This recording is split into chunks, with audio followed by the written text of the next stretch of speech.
This program features live coverage of an African safari and may include animal kills and carcasses. Viewer discretion is advised. Good afternoon, everyone. It's Monday, the start of the week. A very exciting time because it's our live drive with you. We're just watching these giraffes. There's a journey of them. Just had a little drink and resting in the sun. So everyone, buckle up. It's the start of the week and it's time for your live safari through the African bush.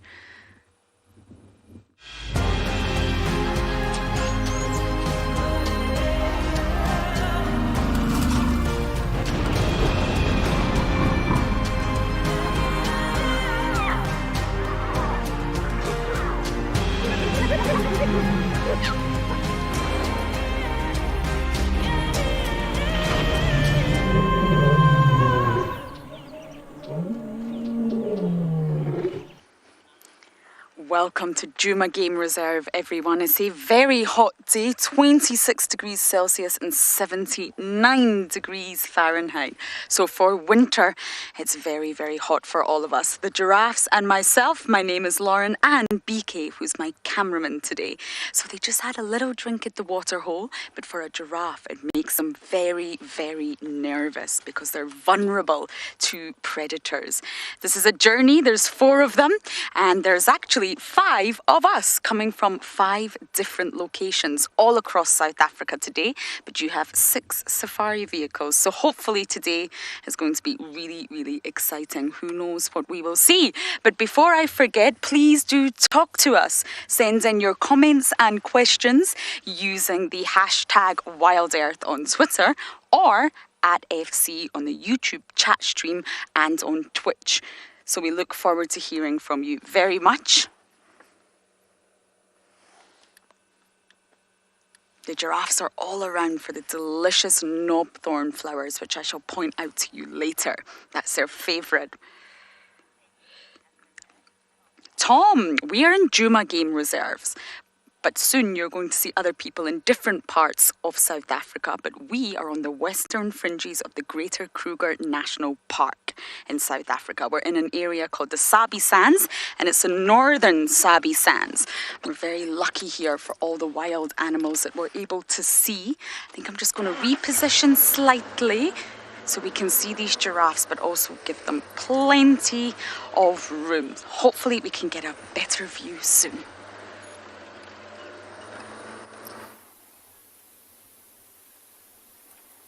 So while Lauren is looking at some giraffe drinking, we've also come to a watering hole this afternoon. Welcome to all our viewers, to andBeyond and Ngala, and we are looking at a tranquil scene at a watering hole with some hippos in here. I know they're ducking at the moment, but if we look in the corner, they're quite far off. In the northern corner of this watering hole, we can see the pride of lions that we found earlier today. As you can see, there's some light reflecting off those white bellies, a tail flicking up and down here and there. See, the sun has moved. Some of them are out in the sun, but most of them are laying in the shade and doing what lions do with most of their time during a hot day, and that's sleeping. Myself, I'm Yapi, and behind the camera we have Owen. And this afternoon we were hoping to come and have a look to see if these lions might have attempted a hunt earlier on and something might have changed. But as we can see, nothing's changed yet. I do think it would be a very good idea to come back here a little bit later, once there might be a little bit more activity and the wind has picked up and the area cools down. And who knows, when the animals come down for their late afternoon drink, we might even have a chance to see all of these very lazy lions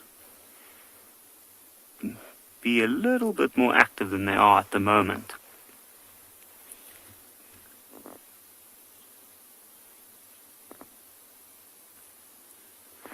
Butterfly, what a good question. How many hours do they sleep in a single day? I guess it depends on the day. I think it's mostly weather dependent. If you have a look at the difference between their sleeping patterns in the summertime and the winter time, what I've noticed is that in the summertime, when it's very, very hot, from early morning when we find the lions, they are flat down until well into the evening. Once it is cooler, this time of the year, today was slightly warmer, but normally it's quite cool. And if there's a breeze blowing, then the lions are a little bit more active during the day, sometimes even hunting late morning or early afternoon. But their sleeping habits, they can sleep anything from a few hours to up to 22 hours a day if they really had to. I've seen one male lion before on a sand dune in the Kalahari. I've seen him there for 3 days in exactly the same position after he's had something to eat.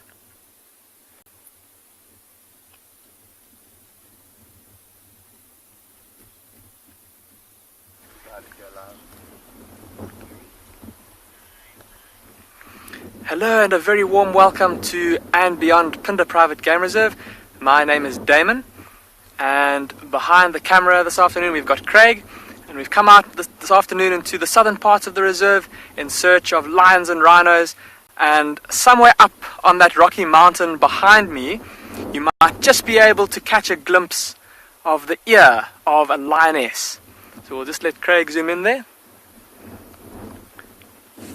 There we go, lying flat on the very top of that mountain. You might just be able to see her head and her ears. And now when she's lying so still, quite difficult to see her. But when we first arrived, she was sitting upright and scanning the plains beneath her lofty perch. I don't know if you can hear, but there's a bit of a breeze that's blowing here this afternoon. And so up there, high up on that mountain, she's able to keep nice and cool. The sun is quite intense, and all the other animals down here on the plain where we're currently parked, they're all seeking shade, but up there with that cool breeze, she's able to keep cool and also keep a lookout across her territory, looking for any signs of potential prey or potential danger. And for those of you who've been following the show for the last couple of months, this is one of the lionesses, one of the mothers of those 5 small cubs. So I wouldn't be too surprised if those cubs and the other lioness are somewhere up there in amongst those rocks, just taking it easy and resting during the heat of the day.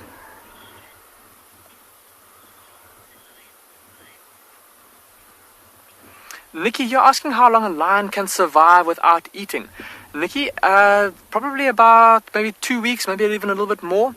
But from there onwards, kind of from 4 or 5 days is when a lion starts to show signs of being visibly kind of hungry or malnourished. So they can go for quite some time without food, but normally they'll want to eat every kind of 3 or 4 days to stay in tip-top condition. Of course, it also will depend on what they're eating and how much they're getting to eat at a time, but a couple of weeks at a stretch. Of course, this lioness, having these little cubs to feed, they'll be needing to kill things more often than other lions just to keep those little ones fed. At this age, those cubs probably about 3.5 months old, so they will be starting to wean off of milk, but they will be needing to feed to suckle from mum every now and then. And I think myself and Craig are going to sit here for a bit longer and hope that they maybe lift their heads or become a bit more active.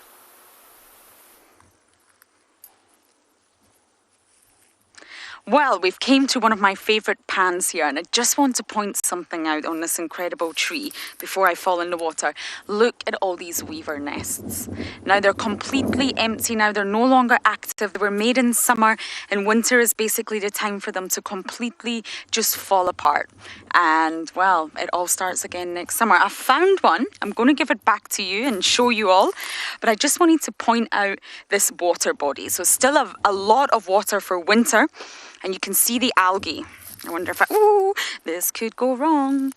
There we go, everyone. I've got some algae for you. I'm a bit of a water baby. Algae happens to be one of my favourite things to study. And this is obviously freshwater algae. And it's growing in such great numbers because the water pool is stagnant.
So I found a nest for you all and some algae.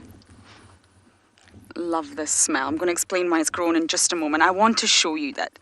Now you can see the size of it next to my head. It's really large. This is a large nest by a tiny bird, by the weavers. And what they've done is used their beak, which is very small, and they've intricately, I'm going to pull it apart, designed this nest. It's so intricately woven, that's why they're called weavers, in case you didn't get that. And there's a little entrance here. Inside, this is where the female goes in and actually lays her eggs. This is incredible. This is such a fascinating structure. This one was on the ground, so don't worry, it won't be reused. They don't reuse their nests. The male he's not monogamous. So what he does is he's brightly coloured, and he's going to build all of these nests one by one to say to the ladies, hey, look at my nest, pick me. Once he mates with that female, he leaves her, and then he'll make another nest, and he'll say to the other ladies, hey, look at this, pick me. He's said to make up to about 50 different nests in the breeding season, and it normally takes him about 12 hours to construct this. Can you believe that? 12 hours. And it's obviously strong enough to support the weight of eggs inside and a female. It's amazing. And of course, once it drops into this ecosystem, into the water, into the soil, it will just be recycled. And this is a nutrient cycle of the environment out here. It's important that nutrients in any sort of wild environment are recycled. Even when trees topple over, that's part of the nutrient cycle process in the soil. So I'm going to leave this exactly where I found this, but I just thought this probably held some eggs and was the birthing place of some new chicks. So off you pop back into the water, and we are going to continue bumbling south.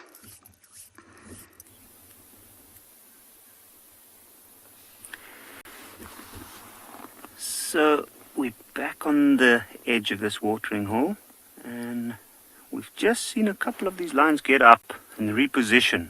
Now it looks like some of them, or more of them, have actually moved out of the shade, and the breeze has just picked up quite drastically as well.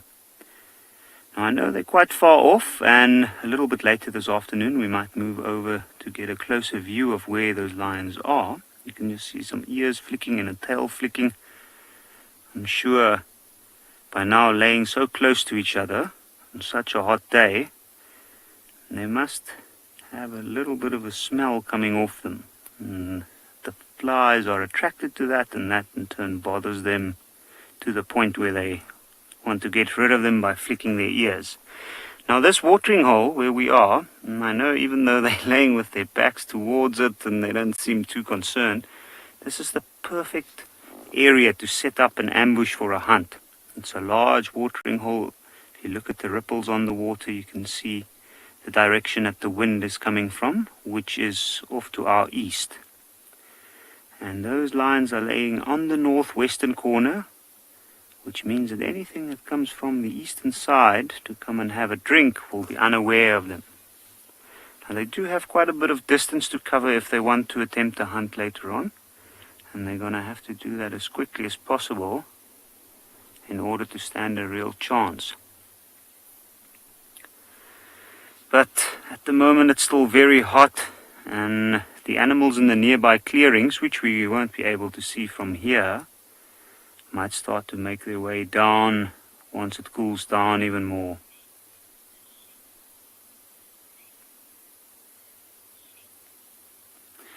Shenzi, they had a little bit more spark in them this morning, and yes, they do look exhausted at the moment.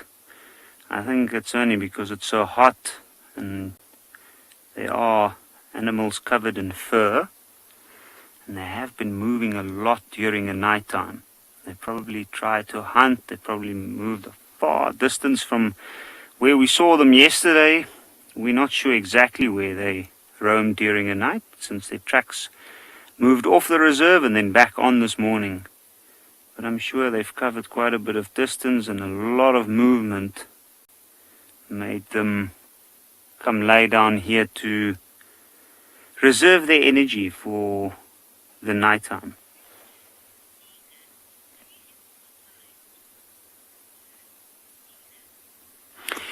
Sinek, have I ever seen lions cross water? Yes, I have, actually, in this very watering hole right here. I have seen a lion before chase a waterbuck through the northern end of this watering hole, and I just saw them briefly cross through it. It wasn't very deep, to be honest, and I've never seen lions in deep water except on videos or movies about it, but they do occasionally have to cross water. I have also seen in the summertime when it rains a lot, I have seen them move through the Timbavati riverbed, through the shallow water. But it wasn't really swimming. Now they can swim. I know there are lions in the Okavango Delta that occasionally during their wet season have to move from one island to the next to follow herds of buffaloes, which is the big prey species that they hunt in that area during the rain seasons or the wet seasons. And in that case, those lions are well known for having to swim at certain points.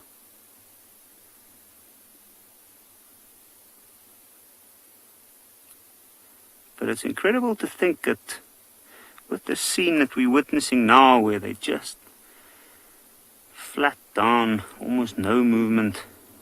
I mean, if you had to walk here like most of the animals that's come down to drink today, nobody would know that there's lions in the far off corner of this watering hole.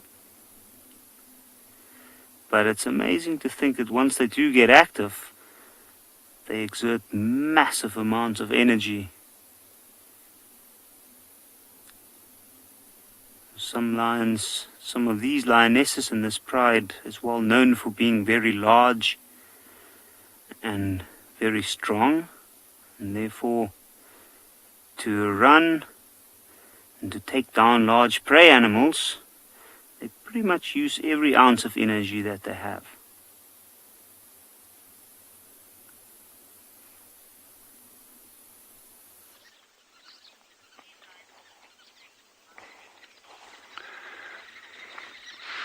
Good afternoon from another fantastic and yet in some ways sad afternoon at Tswalu. My name is Dylan, and we've got David on camera, our legendary David, just doing his amazing work. It's a fantastic afternoon, like I say, but also sad. Those of you who weren't with us this afternoon, we actually got the Shelduck family, the male and the female with the 9 chicks.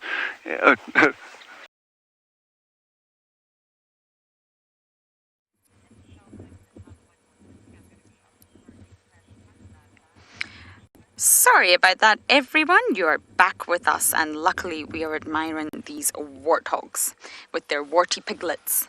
It's actually been a while since I've seen warthogs. You can see the youngsters, they're getting much bigger, but you can still see there's 1, 2, 3 little piglets in the middle, and then the adults on either side. Now, warthogs really are the perfect target for both lions and leopards. So they tread the land out here very cautiously. And you see this one that stopped just here? Yep. That's actually fake tusks sticking out, and it baffles me every time I see it. It's just hair that's sort of specialized to look like the tusks. So what that means is they look more formidable than they actually are, because they're youngsters. They don't have these huge tusks that the adults have, but they're trying to appear like they do. So right here, this one, it's just hair. It's just white hair growing out the side of their head to give the appearance of tusks to the predators, which is just really almost adorable, I must say. They live a long life, warthogs. They can live up to 18 years in the wild, but that's if they get the chance to. Leopards, especially male leopards, are known to really love a good warthog snack. And I've watched lone lions, not a pride, it wouldn't be enough to feed a pride, but lone lions up in the Masai Mara also hunting warthogs. So although they're short, they actually weigh a lot, pure muscle. Males come in at about 80 kilograms and females come in at about 65. So I'm almost at the dam, and I'm very excited to see who's going to be drinking there.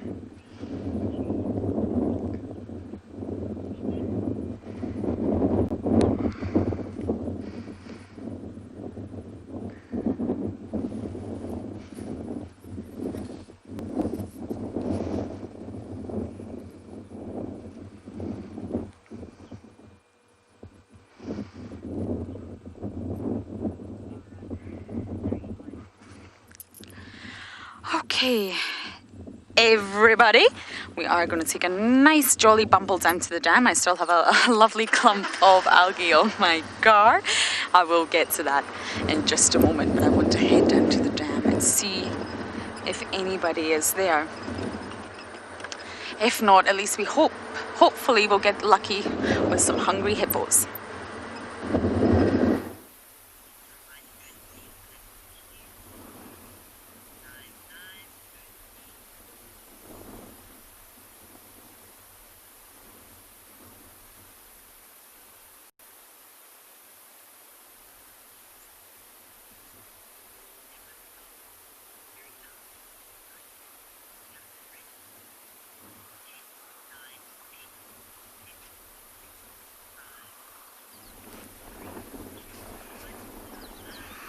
Welcome back to andBeyond, Phinda Private Game Reserve, everyone. That lioness that we were with, unfortunately, stood up and walked over the back of the mountain, and there's no way that we can possibly get up there to catch up with her. So I think myself and Craig will come back to this area a little bit later when the sun is going down, in the hope that her and the youngsters come out and start to play on the rocks. In the meantime, though, we've come down to a little waterhole, and we've managed to find a woolly-necked stork. And we've been watching it as it's been wading around through the algae there, using that long bill and its sharp eyes, well, its sharp eyes to spot prey, and then that long bill to catch it. And it will be looking for things like fish and frogs and little aquatic invertebrates.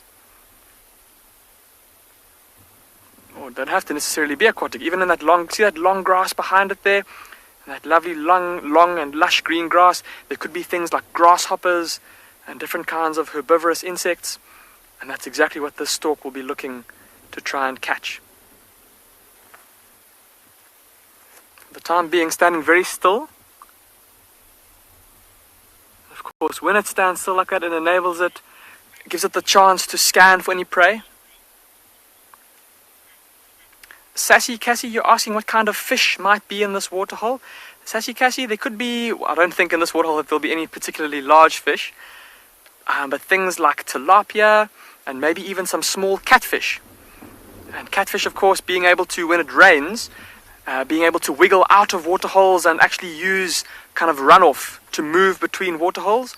So even in a small little pond like this, there could be catfish lurking. With all that grass in there, there's plenty of places for them to hide and for their prey to live. So more than likely, lots of food in there for little fish. And that's probably why the stork is here, Sassy Cassie. Well, most definitely why it's here, to look for any signs of potential prey. I think that a catfish, at least an average size catfish, would be a bit too big for this woolly-necked stork to catch.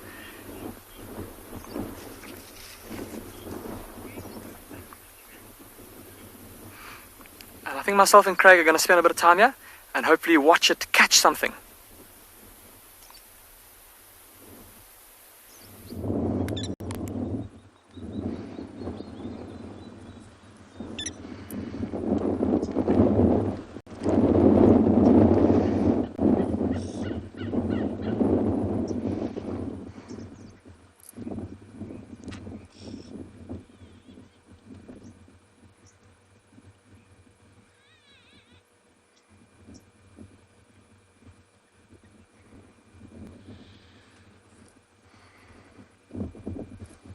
Please, okay.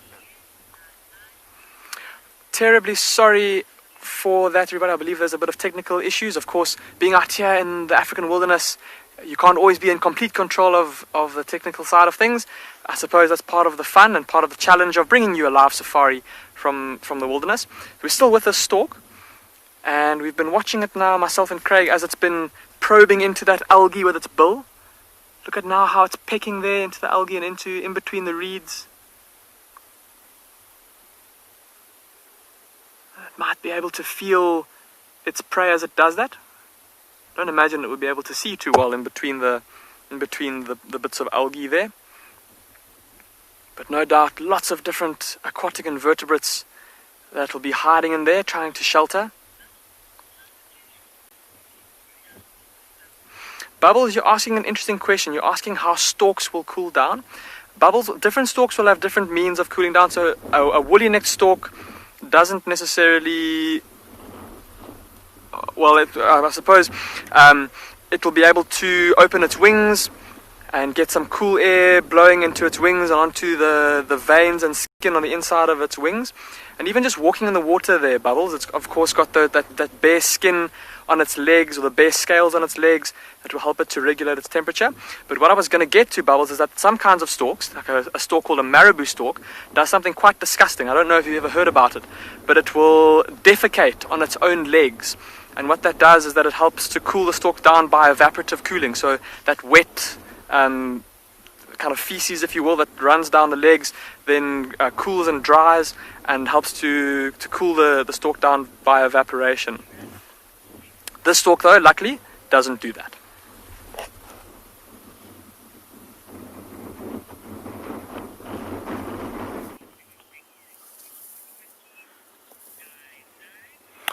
Right, we are also at a waterhole. We don't have any stalks here. I haven't seen a stalk here for quite a while. But we do have geese and a few lapwings and other things.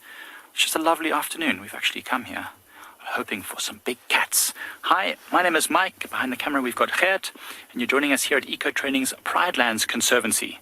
And we are here at Leopard Dam, which this morning lived to its name. We find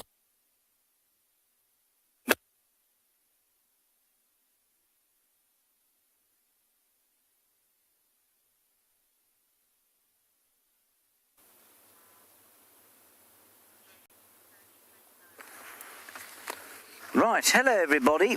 I do apologise for that rather sudden departure from Mike at Pridelands, but what I am doing here is investigating a warren wherein live, I think, some artvarks. My name is James Henry. On camera today is the great Theodore, and we are investigating an aardvark burrow. Now, this particular aardvark burrow may or may not be occupied currently. And the only way for me to tell that would be to stick my face in there. And if there was a warthog there instead, well, it would then probably give me a nasty concussion. So I'm not going to put my head in there. But what this aardvark has done is that it's come here during the night and it's dug itself a hole, probably to find termites or ants. That's what they do. That's what they eat. And then it may well have slept here. Now, they'll have a number of these sort of temporary burrows or refuges around their territories or home ranges, and this would be one of them. And it wouldn't have taken the aardvark very long at all to dig this. They can dig faster than a man is able to dig with a spade.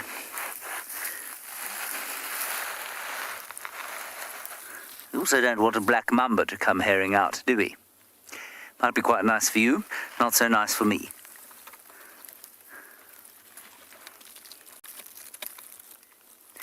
There are no flies there at all, and so normally you'd expect there to be flies if there was anyone in residence, and there are also no fresh tracks going into the burrow, so I don't think it's occupied at the moment. Now, what we're doing is hoping to find some wild dogs which were around here this morning. Unfortunately, thus far, our afternoon has not been particularly successful, but I am pleased to have found an aardvark burrow because, well, it's always nice to know that they're around. We don't see them very often here because they are strictly nocturnal in this part of the world, and that's because being nocturnal helps them avoid many of the predators that exist here, such as lions and leopards and hyenas.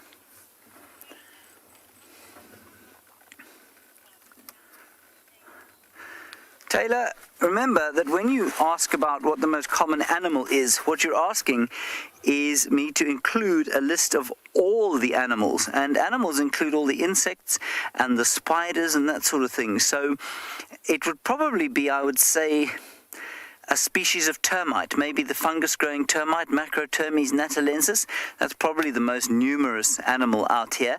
If you're talking about mammals, then I suspect what's quite, well, I know that the most common mammal out here is an impala. I don't know which one you meant, but remember that animals include all of the mammals, the birds, the fish, the amphibians, the reptiles, and then, of course, all the insects, the arachnids, the spiders, the mollusks, the crustaceans, all of the invertebrates as well. And in terms of biomass, animal biomass, termites make up far more than, say, even elephants do.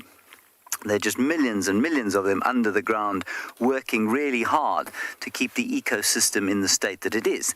They take all the dry grass underground, they turn it into some sort of food for themselves through growing fungus on it, and that really does make a massive difference to the shape of the ecosystem.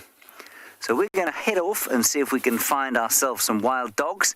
I hope that we'll be lucky. That would be very special.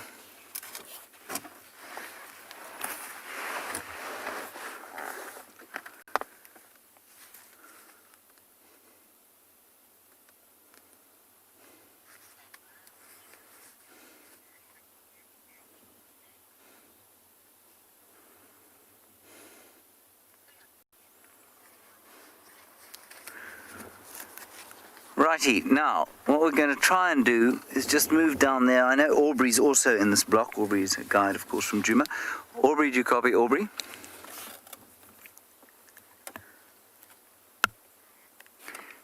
Orbs, have you had any luck there?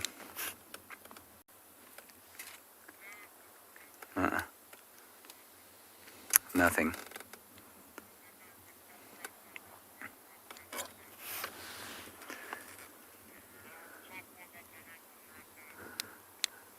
Alright, so we've got nothing going on at the moment in this area. We'll carry on the search.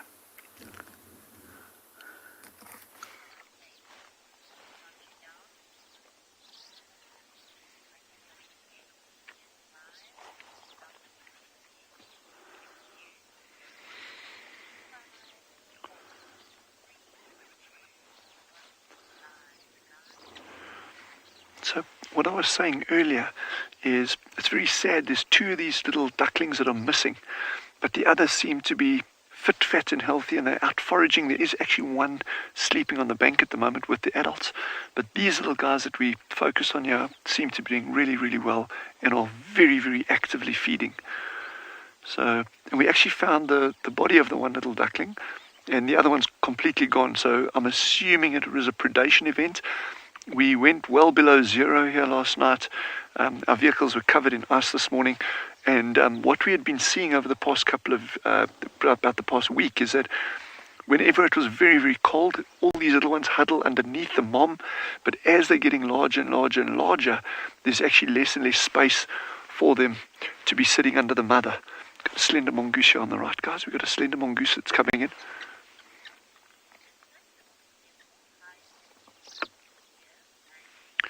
Angie has asked if this water level is higher than previous years. No, this is actually dropping quickly. This is just rainwater. This is all going to be gone probably in the next 3 months. There's a little slender mongoose. Now, this little guy will absolutely predate on one of these chicks, one of these ducklings. If he gets half a chance, he will grab one of those ducklings. There is no question about it. And their classic mongoose behavior, you see that similarity to the meerkats and yellow mongoose that's standing upright to get a better view. So these little ducklings have got a long way to go. I'm very, very sad that we've already lost two, but it is perfectly normal to lose 50% of a group like this. Although, that being said, the survival rate of shell ducks seems to be a lot higher than many other species, and you can have a 70% survival rate.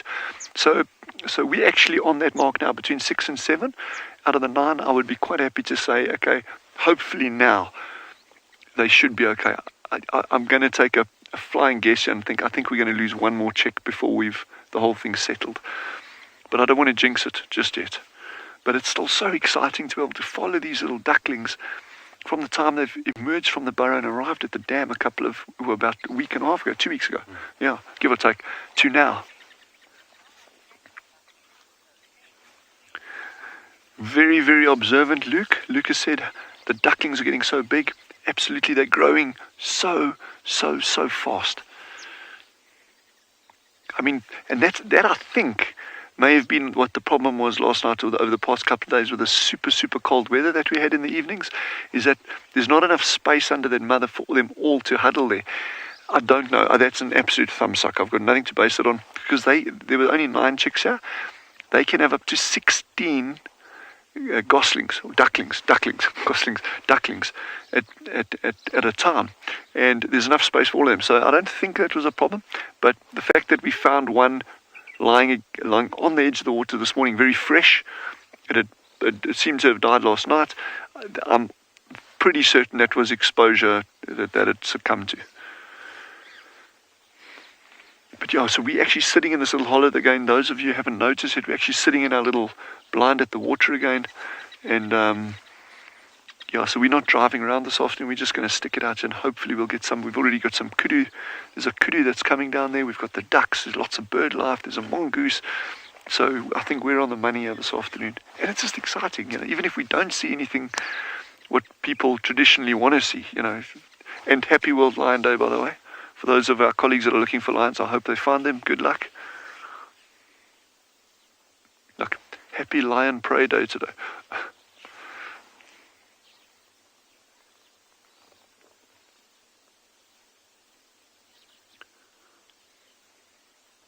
Beautiful afternoon. So just out of interest, that thing that looks like a sarcophagus in the middle of the water over there, that's actually a crib. That's where the water supply actually comes in. So what we're seeing here is mostly rainwater, leading on from Luke's question. This is mostly rainwater over here, but we've got a solar panel that trickles water into that cement crib over there, and then the overflow goes into the dam. And we were having a good chuckle earlier. We actually had a gemsbuck bull that walked through the water to go to that crib and actually drank the very, very clean water at that crib. So it's just interesting to see how some animals do that. We know elephants do that a lot, like they like drinking clean water. I haven't seen elephants here yet, though. If you spot one somewhere in the background, let me know. Guess what a magnificent kudu bull, eh? With that reflection.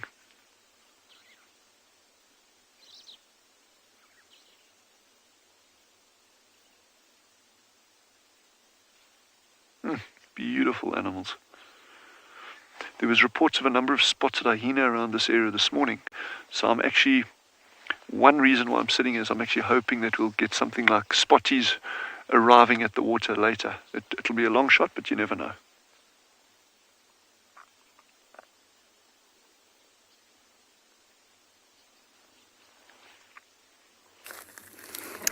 Right, so what I've done is I've come up a tree here to see if this can give me some vantage so that I might see the hounds that I seek. Unfortunately, I see nothing except the beautiful views offered by the lowveld. Now, what I'm standing in here is a marula tree, and the marula tree, I'm sure you've been told about many times, but it always grows on sandy soils, normally on ridge crest areas, and that means that they grow in the areas that are quite high up. And because the lowveld, which is where we are now, is quite flat and is only about 400 meters above sea level, climbing a tree like this gives us the chance to see actually really quite far, especially in winter when the vegetation is pretty sparse. But unfortunately, this particular tree climbing exercise has not managed to net me a sight of a wild dog. The other thing to tell you about, especially at this time, is the bark. Now, this particular bark peels off quite quickly and quite easily. And if you look down on the trunk there in front of the car, can you see that? Where it's been scraped there, Theo? Can you see it? Right, so where that's been scraped, that's an elephant that's done that. And this tree's entire existence is, I suppose, entwined with the existence of elephants. Elephants love the fruit, elephants love the bark, elephants love the leaves. And so what the tree has done over evolutionary time is try desperately to avoid damage by elephants. The fruits drop to the ground and ripen on the ground, so elephants never have to pick the fruits from the tree.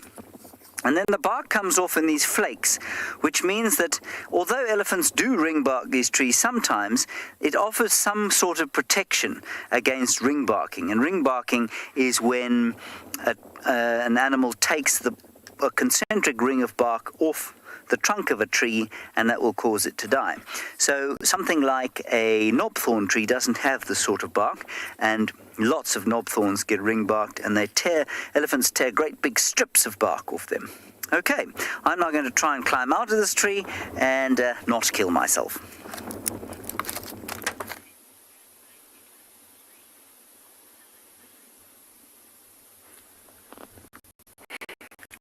So we have left the other watering hole with the lions and then made our way over to a smaller watering hole where we came upon this very exciting event.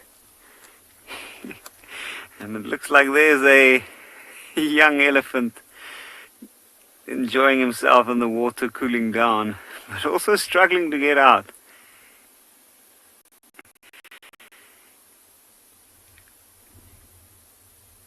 You can see the larger ones are casually drinking.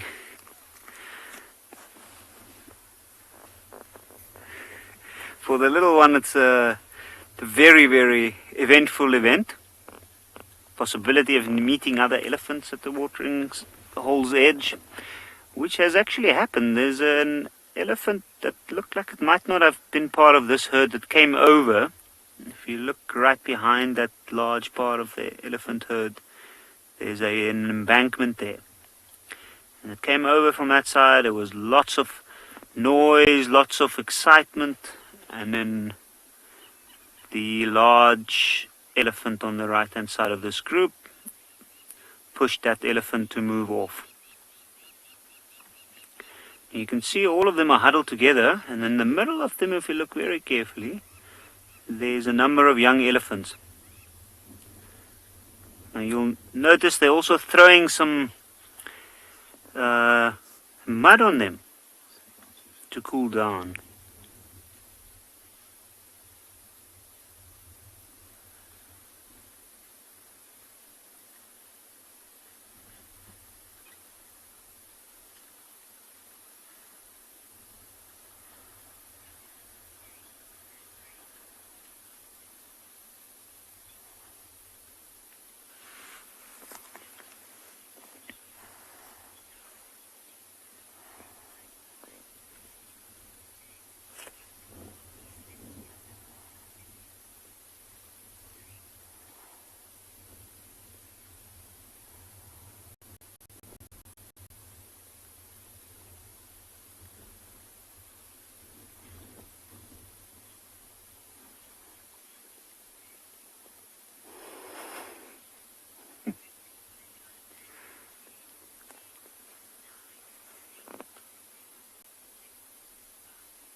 So what we're witnessing here is a afternoon bathing session.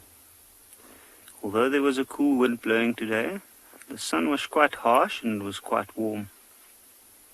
So after spending all day feeding in the shade around the dry riverbeds nearby, these elephants have made their way over to the water. And you can see the larger elephants, like that female over there with a young one, they look quite reserved. They don't seem to be quite as excited as the young one we saw a couple of minutes ago. But I think it's also because they know the deal.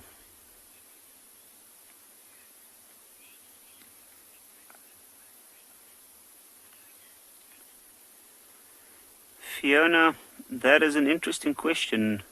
And whether the young elephants will get run over by the larger elephants, it depends on the situation, I'd say.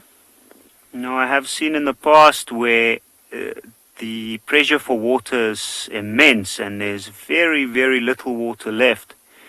If you look at this watering hole, you can see it's almost dried out as well, and I don't think it's got long. But sometimes this might be the only water in a very large area, and then lots of herds of elephants come down, sometimes at the same time. And in that case, with different herds and the confusion and big males also gathering in the area, then there is a risk for little ones to get run over or even get in danger, especially once they move into the water.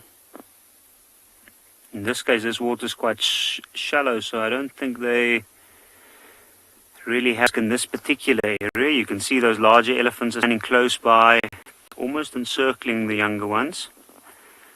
And they'll definitely lend a helping hand as soon as they see one of the younger ones is struggling severely.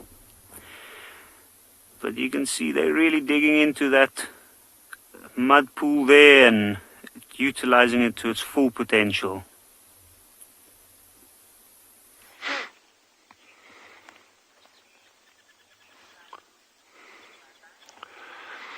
Those of you might have missed it when we got those shell ducks, these little ducklings coming down to the water for the first time. We actually, I think a day or two later, we actually worked out just how fast it took them to get to the water.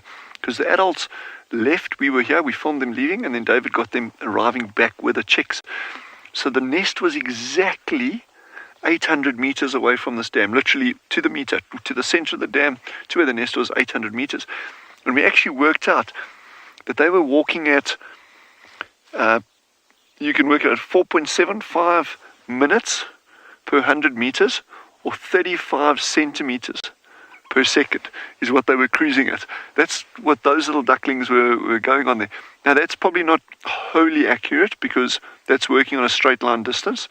So they were actually probably walking a little bit faster than that because we've got the exact timestamps of when the adults left and we said, okay, it probably takes 40 seconds, 50 seconds for them to fly up to the nest, and then we got the timestamp when they came back.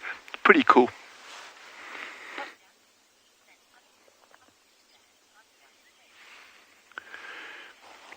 Emily has asked a good question. How do ducks, geese, and often other birds, and I can think of examples like flamingos, stand on one leg? Well, I think they just balance well, and it's because, it's like, it would be the same as, well, how does a human stand on one leg? If you're used to it, you can do it. It's quite interesting, though, how do they sleep on one leg?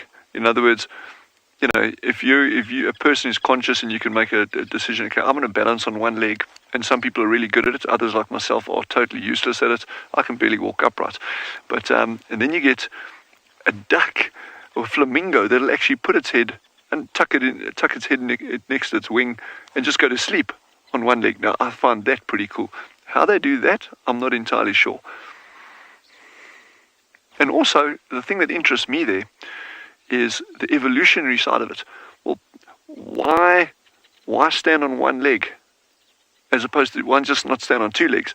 Perhaps it's a heat thing, but then they do it through summer and winter anyway, so I don't think it'll be a heat-related thing, but it could be. But why stand on one leg? What are you worried about?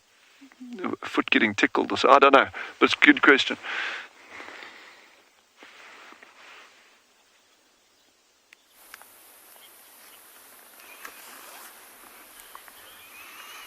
Welcome back to andBeyond Phinda, everyone. Remember at the start of Drive, I said that we were going to try and find some rhinos for you, and have a look at this. Just in front of us here, a beautiful white rhino cow, silhouetted against the sky. And when we arrived, we saw that she had with her quite a small calf. And I'm hoping that if we sit here and if we're patient, that we might get rewarded with a view of that little calf. Oh, there it is, coming to the left of the bush. Look at that. Look at how cute that little thing is. Oh, it looks like there's 3 rhinos. Listen to the sounds they're making, the hissing sound. So there's obviously Mom with her little one at the back there. But then look at this one that's closer to us, everybody. Look at how much smaller that rhino is than the big female at the back. It's obviously a sub-adult rhino. And more than likely, this female's previous calf that's still hanging around her and hasn't yet got the hint to move off. That's why it's keeping its distance. That might also be why it was making that noise. Kind of calling to its mother, just wanting to be, or wanting to interact with her. And more than likely probably being rebuffed for that. But look at how cute that little calf is. with its tiny little horn.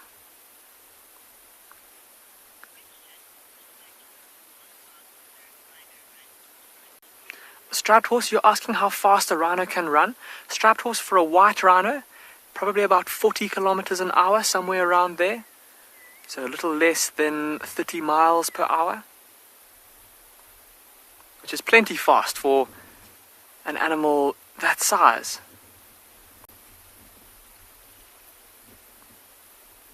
And just like that lioness we saw earlier, listen to the breeze that's blowing through here, just keeping nice and cool up on the hillside here, busy grazing.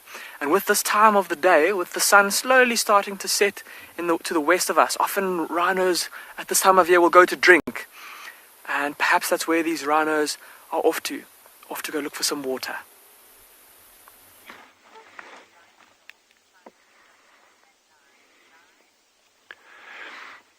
I'm so glad you all spent time with us this afternoon to watch these little ducklings and the adults, because they are so fascinating. And I'll come back to the point I've made earlier. It is just always astounding how very often things that are so common we know so little about, and it's almost like you kind of like take it for granted. You see it all the time, so you kind of ignore it, kind of thing. And just these shell ducks are a really good example. 15 different waterbird of duck species studying in South Africa. These are the second most common after Egyptian geese. Now, those South Africans out there, you will know how common Egyptian geese are.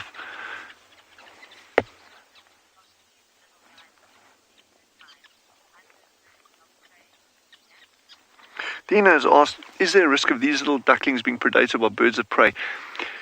Yes. Not so much out in this area, but in other areas where you get things like fish eagles would be big predators on these guys. But in this area, gabar, goshawks, not so much of a threat to them. So it'll be more land-based predators for these. But it's just such a privilege spending time with them at close quarters. Like so few people have ever observed shell ducks, South African shell ducks, like we are sitting observing them here. And all of you are with us on this adventure. I can't think of a better way to spend an afternoon. So those of you, please join us if you want to link in live later, but otherwise have an amazing afternoon, and thank you.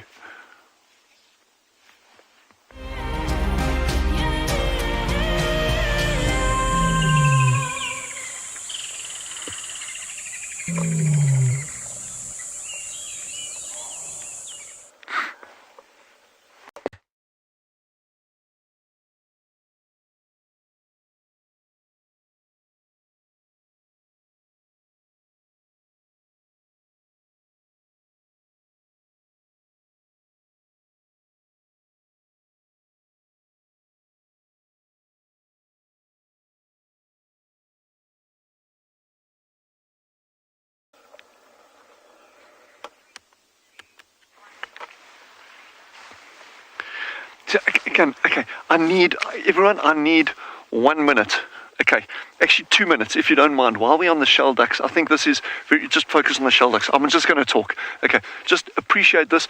This is a very special poem that has been sent to me by a lady called Miss Breitenbach. She has written this, and she asked my permission if she could use my name at one point in this. So I'm going to read it out. This is a tribute to the shell ducks generally, but in particular to the two missing shell ducks. Okay, that is Shedrick and Sherilyn that went missing over the course of last night. Please bear with me, I'll make it as quick and as painless as possible. This is called the Shelby Short Story. Okay, when Sheldon saw Shelley waddling along the shore, he was enchanted and thought to himself, I need to get to know this hen more. And when Shelley saw Sheldon, she knew it was right. This was true love, and it was love at first sight. Shall we? Sheldon asked Shelley. Yes, said she, under the shining camelthorn tree.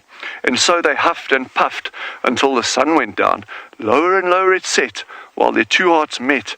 Full of love and so content, they moved uphill to find a place to rent.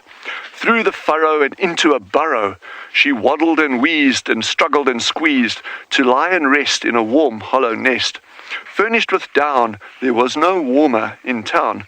She sat and pushed and panted and squeezed, and when she saw what lay there, She was utterly pleased. Later that day, when Sheldon came home, Shelley told him, "Our family has grown." In disbelief, she stood up and showed him the 9 perfect eggs that love had bestowed them. 9 little eggs, so special and round, were henceforth hidden safely deep underground. Shelley stayed with them, sitting and warming, for 30 days while the chicks were forming, until at last, crack, splatter, spat, the eggs began to hatch. Shelley and Sheldon couldn't have been prouder as the chirps and cheeps became louder and louder. One after the other they chirped, "Hi father, hi mother, I'm Sharon, I'm Sherlock, I'm Shirley, I'm Sheffield, I'm Sheila, I'm Shedrick, I'm Sherry, I'm Sherwood, I'm Sherilyn." Spreading their bronzed wings around their babies, they cooed, "Welcome to this world, our precious little Shelbies." Sheldon remarked, "It's time to go. Tswalu is big, and there's so much to show." And so, forming a line of sons and daughters, they embarked on the journey towards the waters. Shuffling and shunting, groaning and grunting, they kept their eyes open for predators hunting. Simultaneously, at a dam, there was a man who had no idea he was about to meet these 18 tiny little webbed feet. "Surely the Shelbies shall be seen," he kept saying every morning on the WildEarth screen. When they waddled by on that day in late July, he thought he's in heaven as he counted 11. Arriving at the dam, they weren't on live cam, so expressed the need to get the live feed. David nailed it while sitting there grinning, filming the ducklings dabbling and swimming. Floating about, they heard someone shout, "I'm so excited, I'm so delighted." Sherlock asked, "Mom, is that a villain?" "No," Shelley answered, "that's your godfather, Dylan." The end. That's a tribute to Shedrick and Sherilyn, everyone. There's the Shelduck story. Awesome. Thank you for that. Yeah, that's the Shelducks. We're going to keep following these guys for the next, well, until they fledge and they are gone. It's just the best.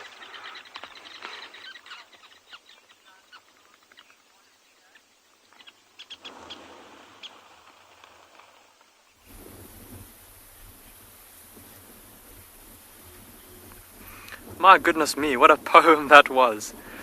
We've slightly just repositioned a little bit to try and get a better view of these rhinos. And have a look at that little calf, everybody. Look at how adorable it is. It's laying down.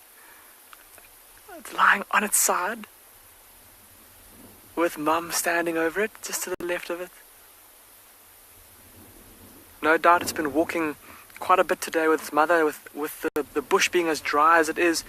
I mean, just look at the grass all around there, and how kind of dry it is now at this time in winter.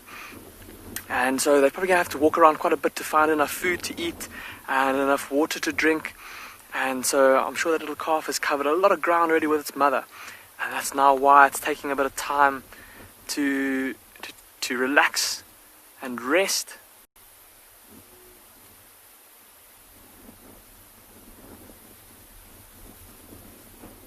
And just see its little ears flickering every now and then.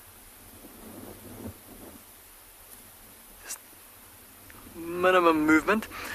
And while we've been sitting here, we've actually been able to see a couple more white rhinos in the bushes around us.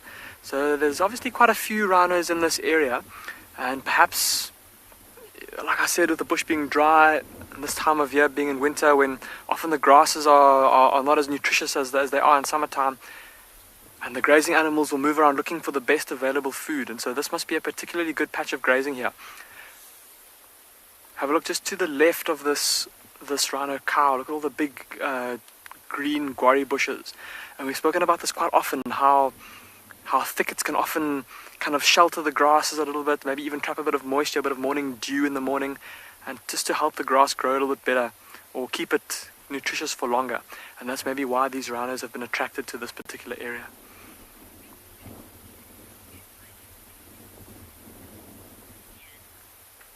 Ian, you're asking if rhinos get affected by the dust. Yeah, not so much, no. They'll, in fact, often kind of roll around in mud and on the ground and stuff. So no, dust is not a big deal for them. Although I imagine with nostrils the size of their nostrils, sure, it must be quite uncomfortable, quite unpleasant to get all that dust into their nostrils. And sometimes, especially on a windy day when there's dust blowing around, you often see rhinos with their noses almost watering. trying to flush all of that dust out of their noses. Even now, look at that rhino on the far right, everybody. Now that it's lifted its head a little bit. Oh, as I said that, it puts its head back down. But if he lifts his head again, let's have a look. Oh, you guys can use the zoom of the camera, and I'll use my binoculars, see if we can see if there is much dust around those nostrils. But while his head is down, have a look on his back, everyone. I've just seen now, using my binoculars, can you see all those black speckles there on his flanks? Just beneath the saddle of his back. It's all those little black spots. And those are flies, everybody. Oh, there we go. He's just lifted his nostril. If you look or his nose, rather. Look very carefully. You can see lots of water that's kind of dripping out of his nostrils, helping to keep them clean of any debris like that dust.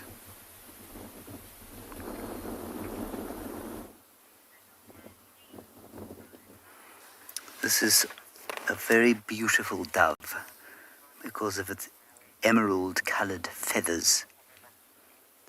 It is the emerald spotted wood dove.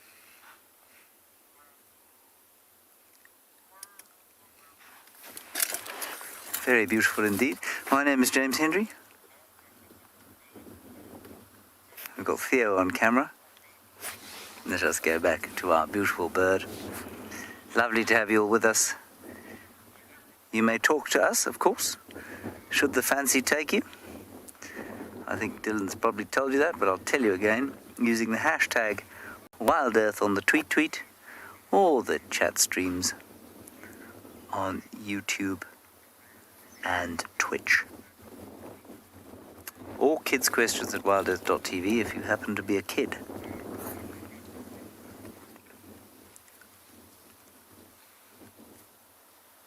Isn't it pretty? And it's enjoying a bit of a dust bath, looking for a few seeds.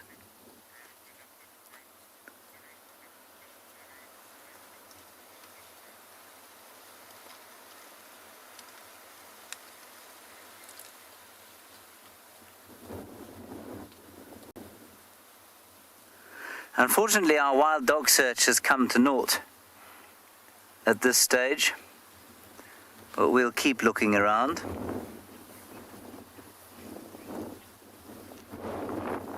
Indeed, Elizabeth, yes, I think one of our most beautiful doves out here. Doves are, I suppose, a little bit like francolins. They are deceptively good looking. And I'll show you some pictures of some very pretty ones.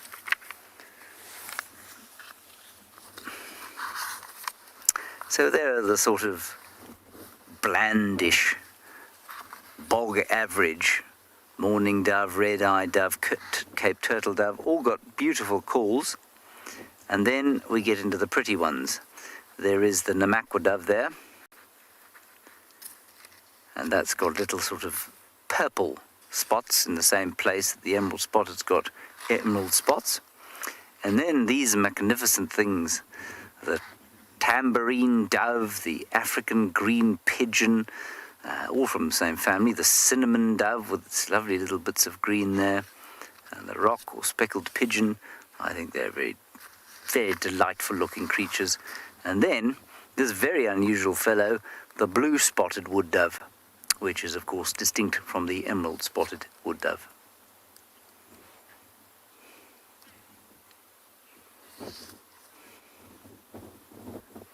Oh yes, Fern, birds in the wild absolutely molt. Definitely, they lose their feathers and grow new ones, and in fact, quite often you can see raptors. If you watch a raptor flying overhead, you'll see that they're missing feathers on their wings, and it's normally the feathers on either side in exactly the same place, so that the bird is not unbalanced when it flies. And they'll lose one sort of flight feather at a time, regrow them, and that's how they keep all of the feathers in a state of flight readiness, I suppose you could say.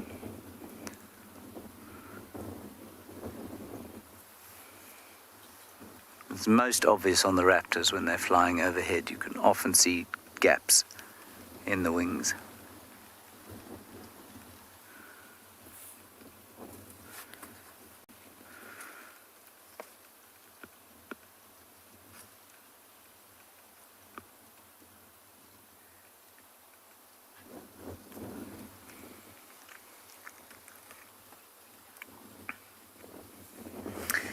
English, Krishna, is the answer to that question. The difference between a dove and a pigeon is simply English. They belong to the same family. Pigeons are normally bigger, but I don't think that there's anything else really to be said other than that they're bigger. So let's look at them all again. I've now lost my place as to where they were, and my small brain has forgotten which page number. There they are. So if we go back here, the distinction, I'll just read it, between pigeons and doves is ill-defined. So as I said, larger species tend to be called pigeons, smaller ones doves. So the pigeons in South Africa are the eastern or Delagogue's pigeon, and then the African green pigeon, and they're just big. I mean, those are two big birds, and then the rock pigeon's also huge, and my personal favourite is this chap here, the Ramaron or African olive pigeon. They're gorgeous. And just quickly, while I've got you on the book here, people are often asking about different colourmorphs of animals, and it's nowhere better illustrated than with the feral pigeon, where you get the red morph, rufous morph, you get a kind of, it's not a semi, it's a semi-dark morph, you get a fully melanistic morph, and you get a leucistic morph as well. So there's all the different colours, and a lot of birds will have almost identical colour ranges for their species. But with the feral or rock pigeon, it's that much more obvious. Right, let us move along from here and see what else comes our way. Hopefully some hounds as the day's shadows lengthen. So we're just having a look at the tree on the far bank is called the buffalo thorn. That hardly any leaves on it, just with the dead branches sticking in the water. But all those little yellow birds and the other couple of nondescript looking ones are yellow canaries. And birds really enjoy when they're coming down to open bodies of water like this, if they can get access to a thicket very close to or on the edge of the water. They prefer doing that rather than just landing out in the open. There are different groups of birds that exhibit different kind of behaviors like that. So again, you can't just like lump everything into one thing and so that's what all birds do, because doves don't like doing that. Doves like landing in a very open area, getting in, drinking as quickly as possible, and then moving out. Whereas these little passerines, the small little perching birds, they want to get into these thickets because they know if any danger threatens, whether it's land-based like a slender mongoose or aerial-based like a gabar goshawk, they can just dash into cover super, super, super fast. But I can spend hours I can spend a whole day at a waterhole. I can spend weeks at a waterhole if I have to. We're going to pan across the left. Look at this gemsbuck with one of the shell ducks. How sweet is that? That gemsbuck is walking along and there's a little chick in front of it now. And that gemsbuck is actually looking at that shell. It's like, well, what are you doing in the water there? Oh man, what a beautiful afternoon. So this is one of these really specially adapted antelope for these arid areas. And Tswalu is actually not even regarded as an arid area. It's regarded as a semi-arid area. We're actually getting enough rain to be classed as semi-arid as opposed to arid. But these antelope are incredibly tough, and they can persist in areas where there is no surface water for most of the year. But as many of these things will do, they'll actually drink when it's available. There's another big bull that's coming in from the right-hand side now. Oh man, this is gorgeous. These reflections, this wind has settled so nicely compared to this morning.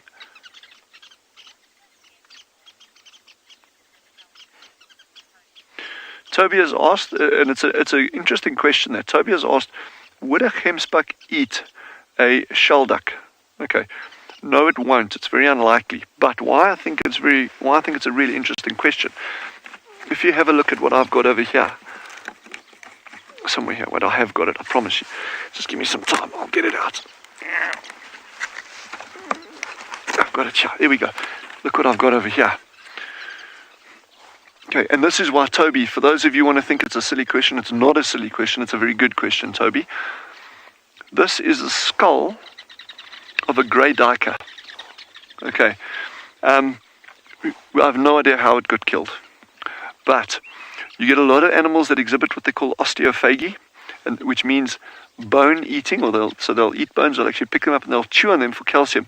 And there are records of this species of antelope, a grey duiker, actually catching birds. It would be very, very rare, very uncommon, but that has been recorded. And they'll even go for nestlings. So, good question. You know, you typically wouldn't think of an antelope going and eating a bird, but it has been recorded. Very, very rare, but it has been recorded. So, yeah, it's head. Some people might wonder, well, this head is so little, how does it have any brains in there? Well, I know people with big heads with little brains as well, so the knife cuts both ways, folks. We all know this. It's a universal truth. Oh, I'm loving those reflections on these oryx.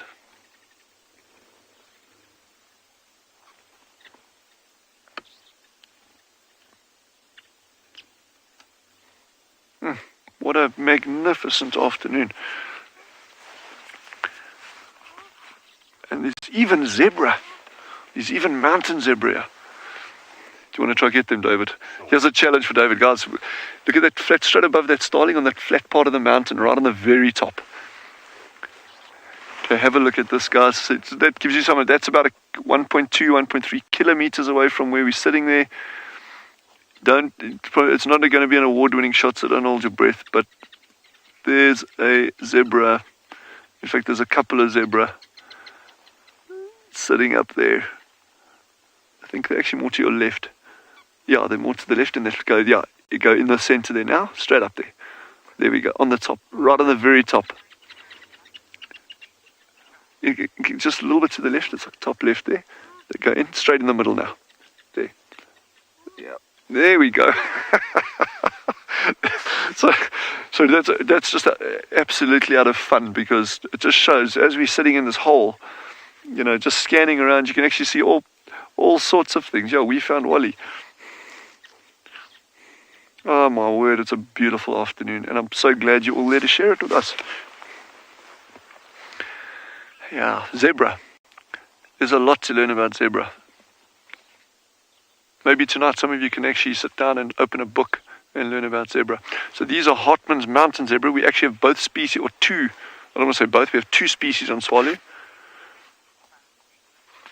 Oh, what is my favorite fact about zebras? Okay, well, I won't even go on a favorite fact about zebra. I'll just talk about the two different kinds that we have on Tswalu, and there's a couple of key differences there. This species that we're looking at there, this is a Hartmann's mountain zebra, and their stronghold is actually in Namibia. And they are regarded as a threatened species. So we had a question earlier this morning about, endangered species. This is regarded as threatened. But then the other species that we get to, the Birchall zebra, which is also called a plains zebra, that is a pretty common species across many reserves in South Africa, and we got them on Tswalu. But our core focus in terms of one of our conservation objectives here are these ones, these Hartmann's mountain zebra.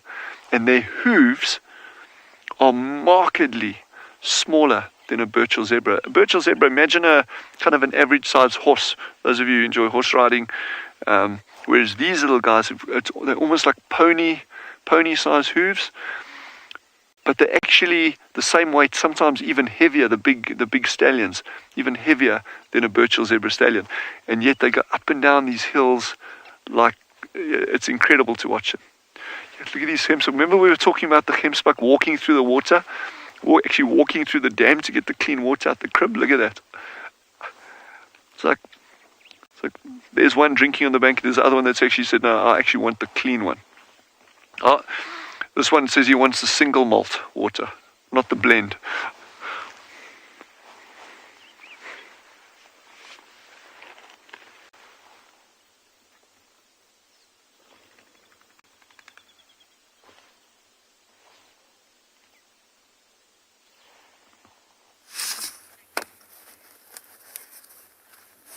There we have got a group of what I think are serrated hinged terrapins.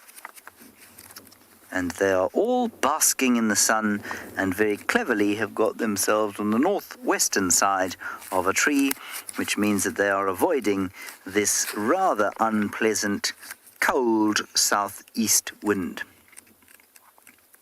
Very clever of them.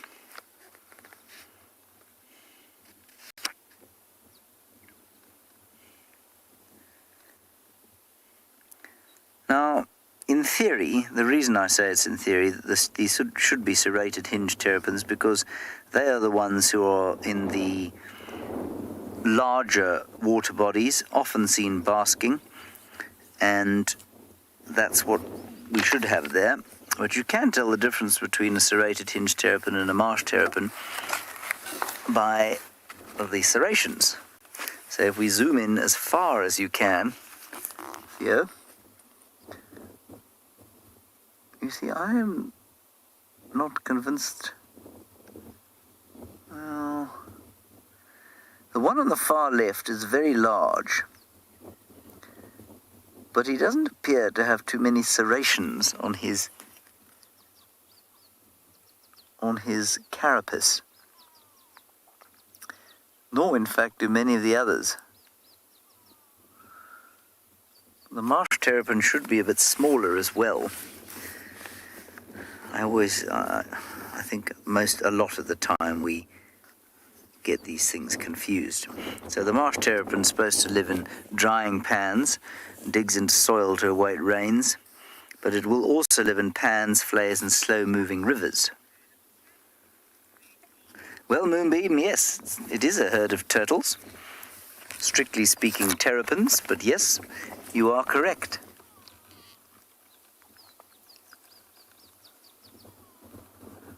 I think those are marsh terrapins. I don't think they're serrated hinged terrapins because they don't have any serrations on their backs. I don't think we examine them closely enough to know quite often.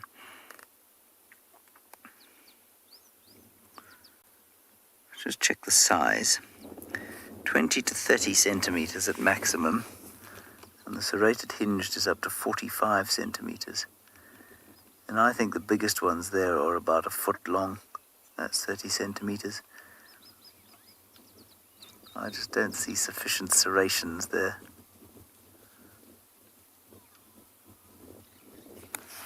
But I could be talking garbage.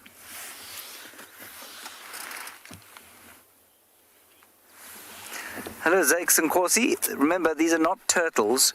You can use the term turtle, but if you're referring to turtles, you're referring to sea turtles, tortoises, and terrapins. And so it's best to call these things terrapins. These ones, if they are marsh terrapins, which I think they are, is basically what they'll eat is anything that they are able to catch. And that might include small birds, it might include lots of insects, frogs, and so, sometimes they're like little crocodiles. They'll wait for birds to come down to drink and then grab them. Anything they can overpower.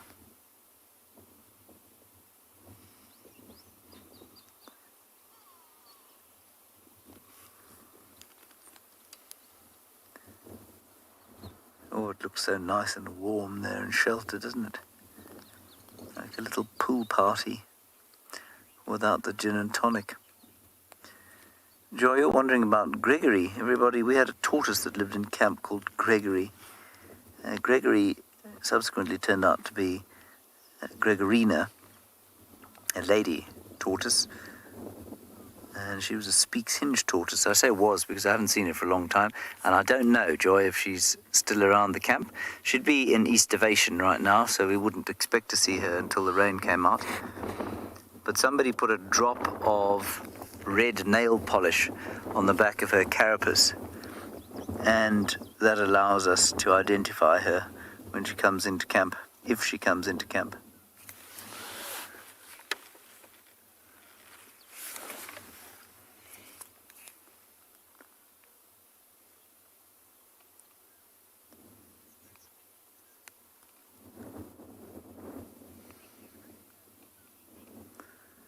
We'll sit here for a little bit longer and then I think we'll continue on our way.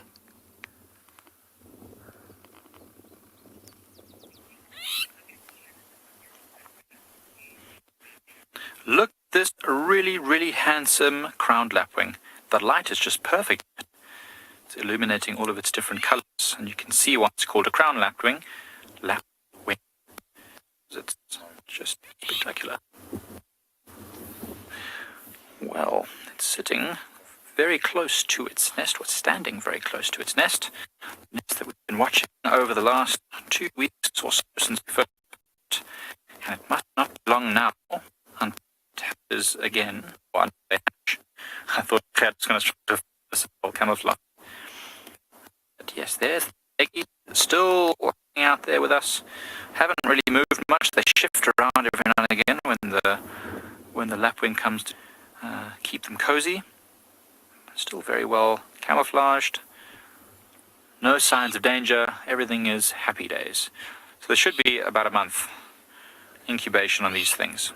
So hopefully they'll hatch sometime soon. Oh, wouldn't it be amazing to catch that hatching live camera? That would be spectacular. I wonder if it's ever been seen before. Well, you're going to sit here and just watch this lapwing a little longer. Was it not yesterday? Oh, it was yesterday. Oh, you're right. So I'm just wondering about all these doves coming down. So all the ones that we're seeing here are Cape Turtle doves at the moment. But what has been remarkable this afternoon is the number of laughing doves that have been coming down to drink, which I haven't seen. It's a very common species here. And, you know, the numbers fluctuate through the year. But I haven't seen the numbers over the past couple of weeks that we've been seeing this afternoon so far. And that being said, there's like Murphy, they're like creeping in. It's like that being said, the ones that I can see now are all Cape Turtle doves. But it's just interesting to note, you know, all these little variations on the ecology in the area. You know, what triggers birds to be in an area at a certain time, what triggers them to move out of an area. Yes, that could be little niches in terms of feeding, what they require. It could be a temperature niche. It could be a nesting thing, that there's something slightly different in their nesting habits, where they are, which means that they come down to the water at different times to when we're here. That's just a casual observation. Got a lot of gemsbuck that have been moving down now from the left-hand side of the waterhole.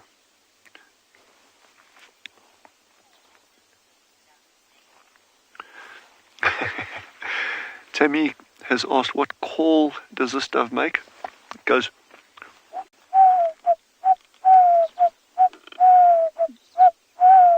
which goes, work harder, or drink lager. But that is the call that it makes. Cape Turtle Dove. It's also called, there's a shelduck bathing. Look, how much bathing do you need when you've spent your entire day in the shower, pretty much? It's like, all right, let me just wash to make sure I'm clean from all that washing. Yeah, there we go. Look at that. But actually, that maintenance, because when they are going out, that's proper bathing. When they're floating around, they're actually not washing whatsoever. And you can see how shallow that water is. This water is, those of you who had been with us from the start, you'd remember that crib was barely sticking out the water. So that's dropped probably half a foot, at least, over the past couple of weeks. And this is at the time when our evaporation rate is at the absolute lowest through the year. Our peak evaporation rate here is when you're hitting early November, you haven't had any rains yet, and the temperatures are skyrocketing out here. Then you can have incredibly high evaporation rates. Oh man, these little ducklings are just the cutest things on the planet.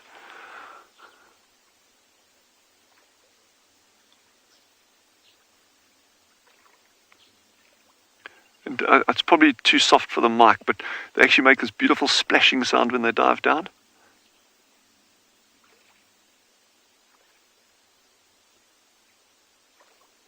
Yes, that is gorgeous. That is Absolutely adorable. Hey. So they have to, I always think it's remarkable that these species that live in these, yeah.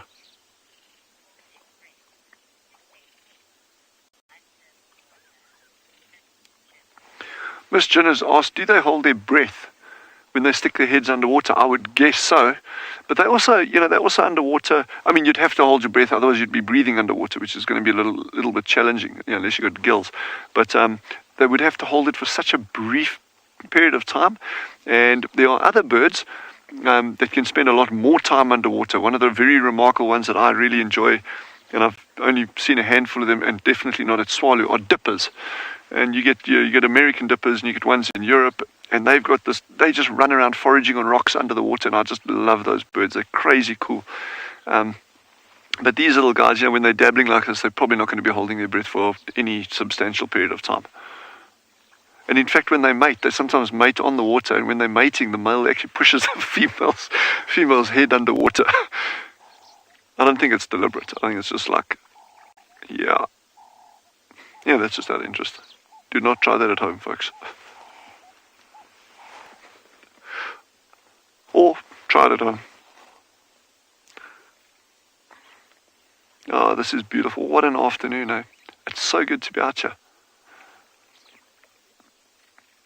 I missed you all yesterday after my solitary confinement.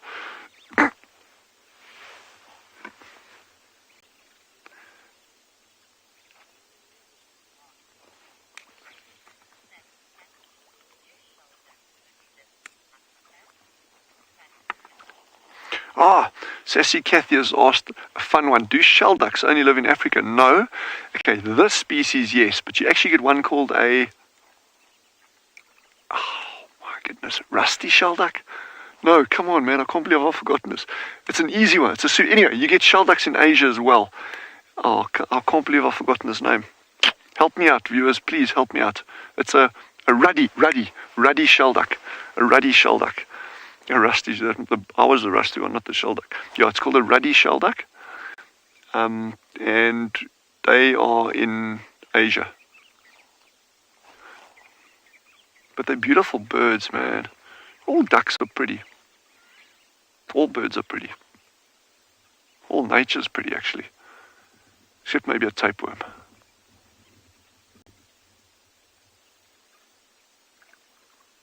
Unless you're another tapeworm.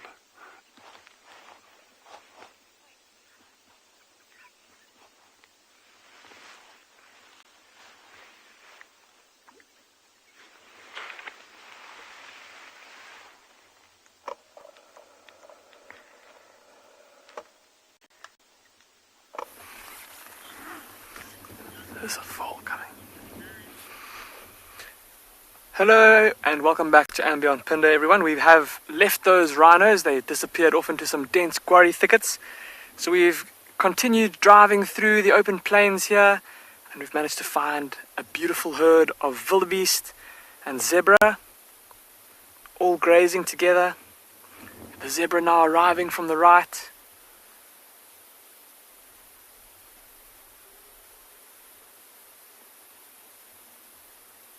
Look at that. See that 1 second from the back there? Look how much smaller it is. So a sub-adult sticking close to its mother.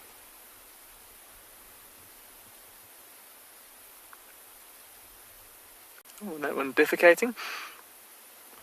Look at how spread out this herd is here in front of us. These wildebeest and these zebra. And they've all got their heads down, all busy feeding.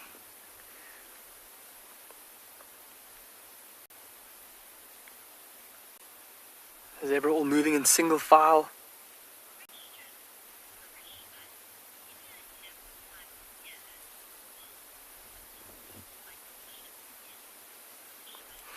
Karishma, you're asking at what time of year the wildebeest migration will begin.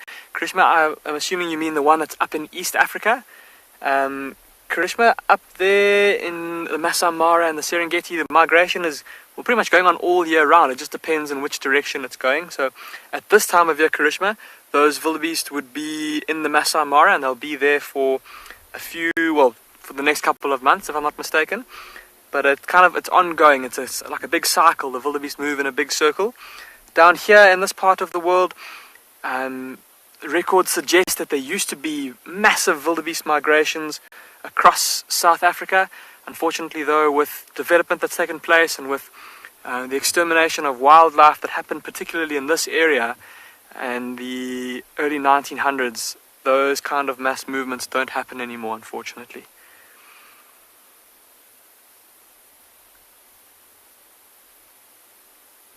Oh, but it's good to see such a big group of wildebeest all out here grazing together. Look at in the middle here, everybody. Look at how there's a group of, I don't know if you can see in the middle there's a couple of wildebeest. Look at how short those ones' horns are.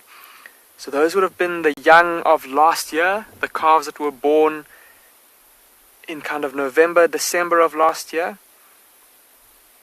And good to see that this particular herd had so many calves that were able to survive to this stage. 1, 2, 3, 4. There's at least 4 youngsters in this herd.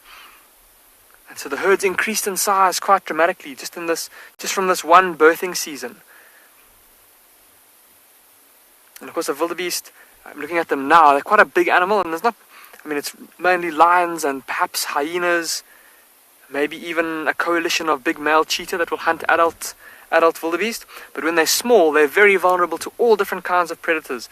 The aforementioned, but also female cheetah and leopards. And so for these youngsters to have made it this far, they've done pretty well.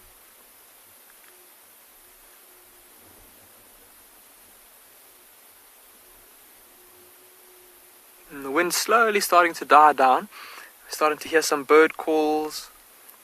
You can hear some quail finches calling.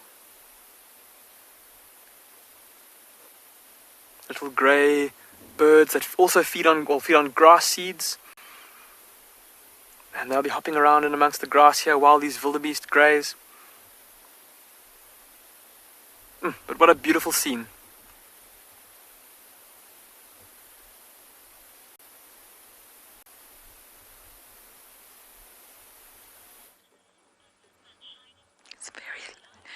Good afternoon, everyone, and welcome to my vehicle.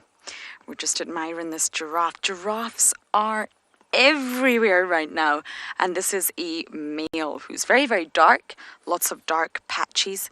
I imagine from the sheer size of him that he's much older. And we've actually seen this one before because he's got a slightly squint ossicone. So my name is Lauren, and I do have Mark on camera with us today.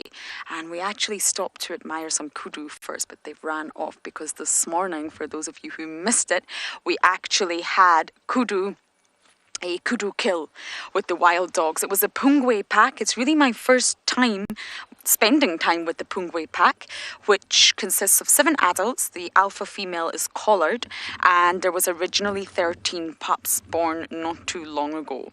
Now, one pup sadly was taken by a Talamati lioness, and there should be 12, but we didn't manage to get a count this morning because it was very, very busy sighting.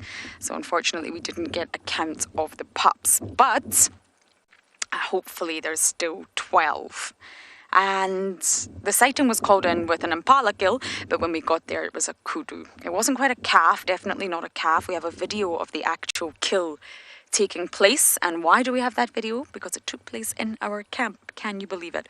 Our poor tech support ex got to see the whole thing happening next to his bedroom. So it was a kudu female. I'd say probably sub-adult from the looks of the video.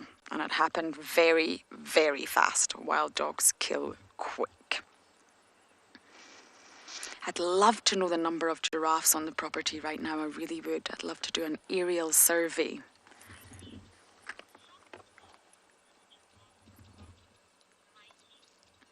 Mikey, you're asking how fast does a giraffe grow? I'm not entirely sure how to answer that. I would say very, very fast, as do most herbivores, because they are technically the prey species.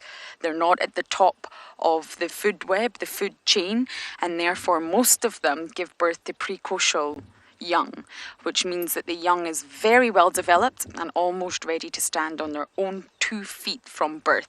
Just like zebras, just like impala, they're ready to run as soon as they hit the ground running. And giraffes are not too far off that. They have a gestation period of 15 months, so 6 months longer than humans, and that ensures that their young is very well developed.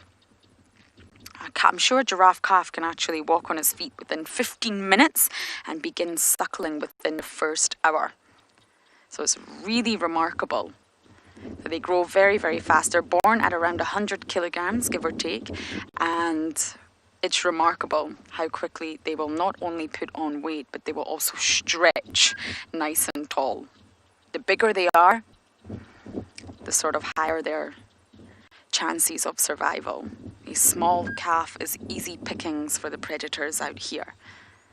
It would be no challenge whatsoever for a lion to take down a small giraffe calf. The females really only become sexually mature at 4 years if you're a giraffe. You've got to survive for 4 years before you're ready to mate. And the males, like this boy here, I think we should find a name for him with his little right squinty ossicone. The males take 7 years to become reproductively active. So they've got to survive to that age before they're ready. I wonder what's happened to his ossicone.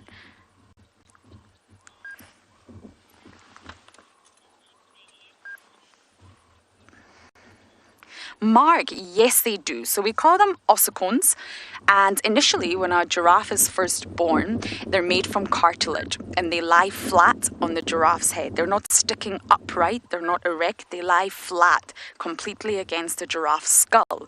And this is to ensure they don't damage the mother during the birthing process. And once the giraffe is born, slowly but surely they start to ossify, and the 2 ossicones will stand upright like this male here, and the cartilage will slowly turn to bone. So as you're looking at this boy, there's no cartilage there, it's fully bone. And basically the males use them for fighting, and it's called clubbing. And I find it personally really disturbing to watch giraffes battle it out, because what they do, I'm sure many of you have seen it, is swing their necks, or long powerful necks, and try to jab one another in the rib cage with their ossicones, and it can do great damage, and a lot of males die this way. So sort of sexual selection allows these ossicones to act as weapons for the males. Although giraffes appear very gentle, and they are, the males can really, really fight. They can fight to the death, and I just find it particularly sad to watch. But there's a hierarchy in male giraffes. They're not all dominant. They won't all battle. You have dominant giraffes, which tend to be darker, like this male here. If you look around his tummy area, you can see that it's very dark. The patches are really dark. And then you get males of the same age that will be very light, and they're said to be more submissive. When you actually look at a male's ossicone, you'll notice on the top he's often bald. And that's a great way to tell the difference between male and females from a distance if you can't do a genital check. And that's from clubbing. They use their ossicones so much that they tend to actually lose their hair on the top. And they're not territorial. So because they do have this hierarchy, the hierarchy is established through necking. Who's bigger, who's better? Necking, by swinging their necks and clubbing one another, is actually what establishes these bachelors on the hierarchy rank. I hope we get to see little giraffe calves around here soon.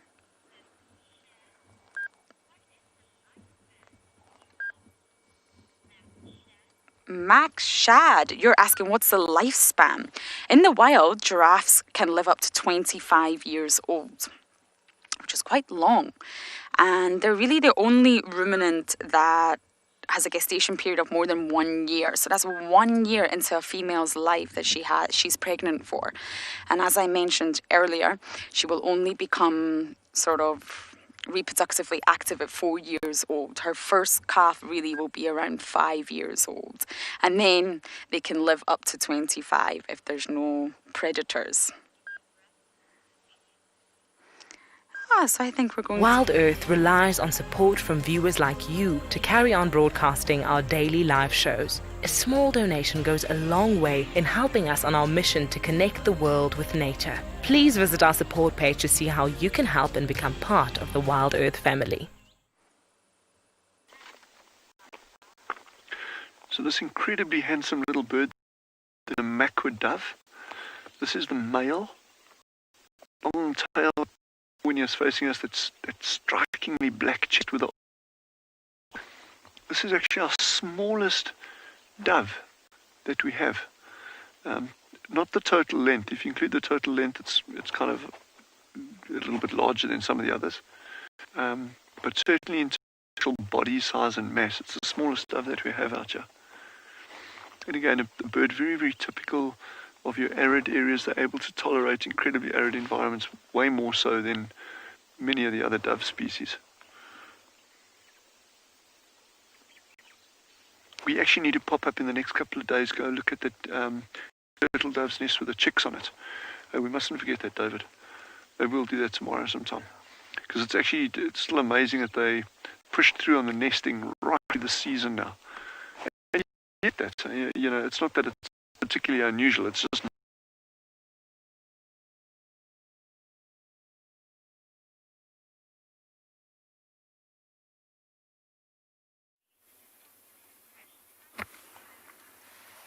Here we have got some impalas. They're bottoms. Very nice bottoms, I think. Very nice and stripy.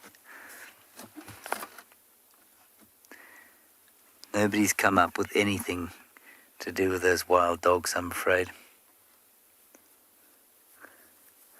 So we're just going to have to hope that they pop out sometime during the evening as the shadows lengthen and they go on the hunt. Alternatively, they could have crossed out of the reserve and not let anyone know that they were leaving. Yoo. A lilac-breasted roller just dive-bombed a starling in the grass there. See the starling there? Yeah, well done. You got him.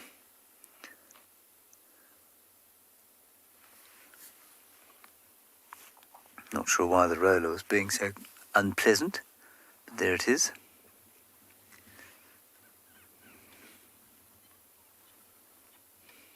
Virtual starling, feeding, trying to find the last of the winter insects.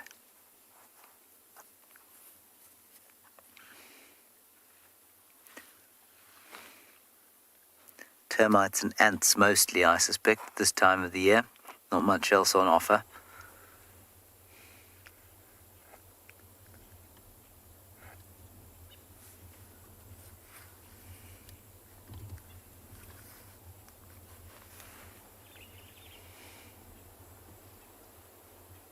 And a very silent afternoon. Just a few doves. And it seems to me that the more the wind blows, the more silent the animals tend to be.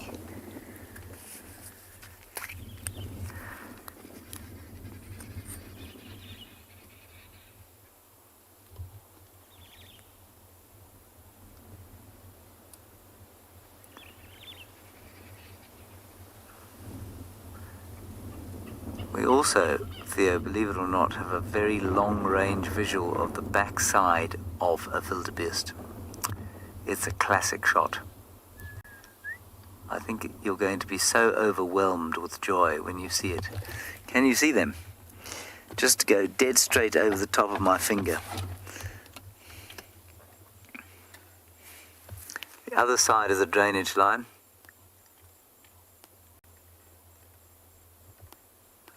Oh no, sorry, and go to the right of it. Keep going right, there we go, zoom in there. Yo, what a sight, hey? Shoo! That was sighting of the afternoon, a 2-second long-range view of a wildebeest's backside. Glorious. Probably heading up towards the water to have an evening drink. Yeah. I can't believe how lucky we've been. Oh, my goodness. I am shocked to the point of not being jealous of not being in the Mara anymore. For we have our own wildebeest, 5 of them. Who needs the hundreds of thousands there are in the Mara when you have these 5 wandering north slowly? Long range.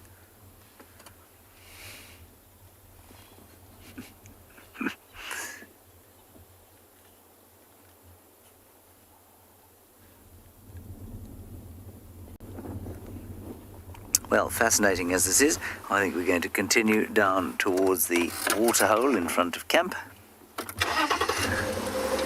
See if we can have anything else spectacular at such close quarters.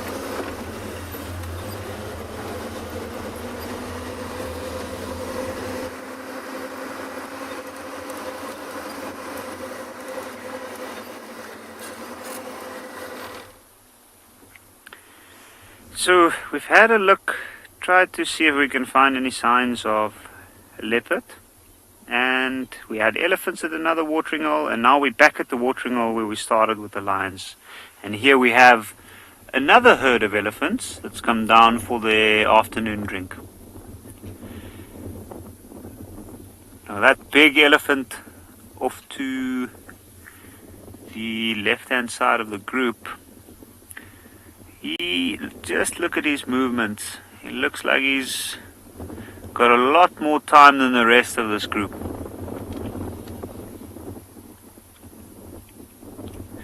Now when we got here, he was already at the water's edge, and the rest of these elephants made their way down slowly. Usually once they get closer to the water, they start picking up the pace. More than likely because of excitement to have a drink after their long day of feeding away from water. If you look at that elephant bull, look, he's just standing with his trunk in the water. He's looking towards the others. His back legs look wet. There's a secretion coming from his temporal gland just behind the eye. You see that? Now this elephant, he's in mast, which is just a state that male elephants go in, where their testosterone levels reach very, very high peaks. And usually when they're in this state, they have one thing on their mind, and that is to look for females that might be in heat. And best place to look for females would be to come towards watering holes. You can see the rest of the elephants are spread out in a line all along the edge of the water.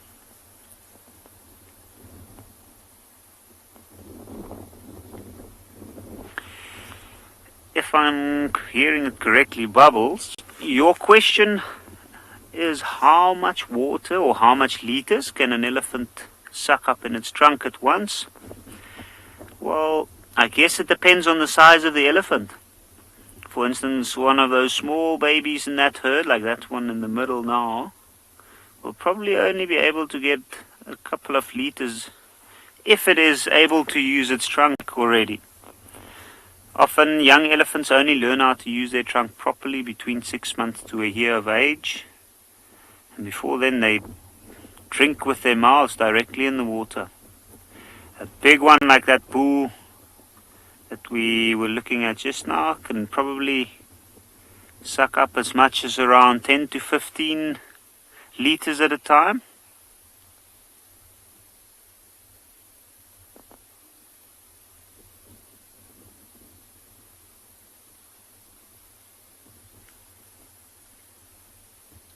And it looks like there's just more elephants coming to join. Yeah, quite a few. There's actually a massive herd of elephants. In fact, I think it might be more than one. Maybe a few different groups it was in the area. Some of them might be related, some of the older females in the group.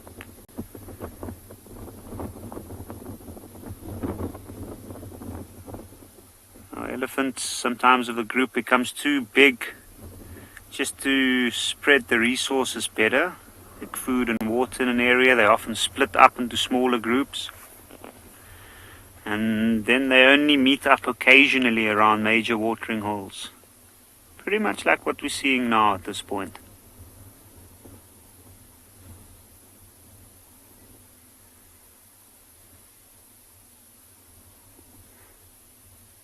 And along the water's edge are small groups like this one. Like that female coming in now, she's got a little calf with her. It looks like she's lactating, so that's why I'm assuming the little one next to her is a calf.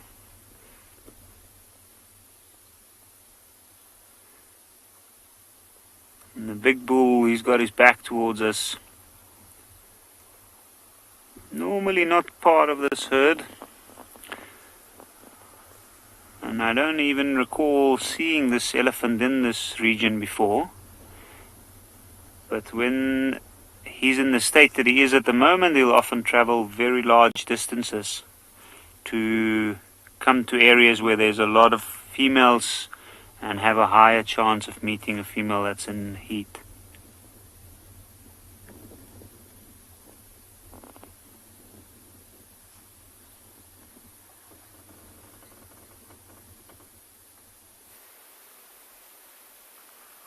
Myself and Craig are still sitting with this big group of zebra and wildebeest, everyone.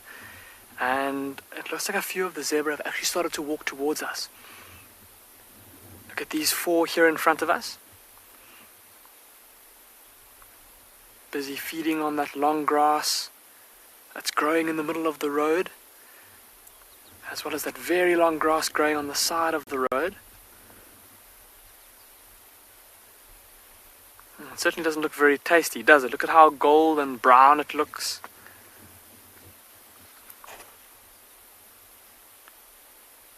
Oh, and look at the zebra closest to us, everybody. Have a close look at its face. Just beneath its eye. I don't know if it's just me, but it looks like it's got a bit of a swelling there. And there's even a bit of a brown mark there as well. I wonder if it didn't maybe get kicked in the face. I don't know if any of you have ever seen zebras often when they fight, or if they get kind of a bit antsy with each other, especially when they're crowded around a water source. They'll often start to neck wrestle and bite each other and even kick each other sometimes. And I wonder if that's not what happened to this poor zebra.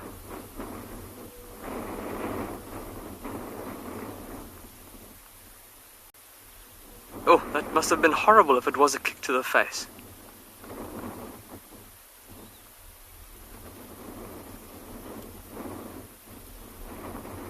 Especially now when water is scarce and there's a bit of competition and a bit of jostling around the waterhole.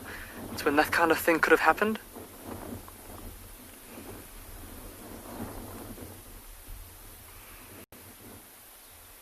Look at those two smelling each other.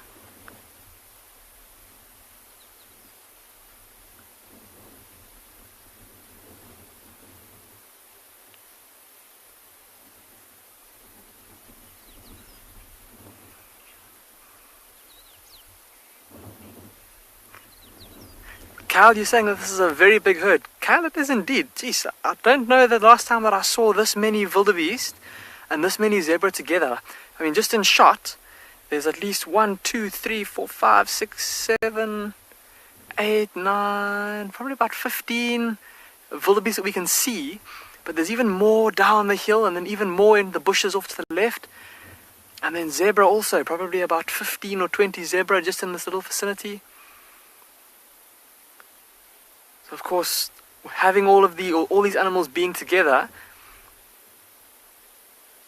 and all of their collective senses, all of their noses, all of their eyes, all of their ears, just means additional kind of bodies on the lookout for danger, additional senses on the lookout for danger, so safety in numbers.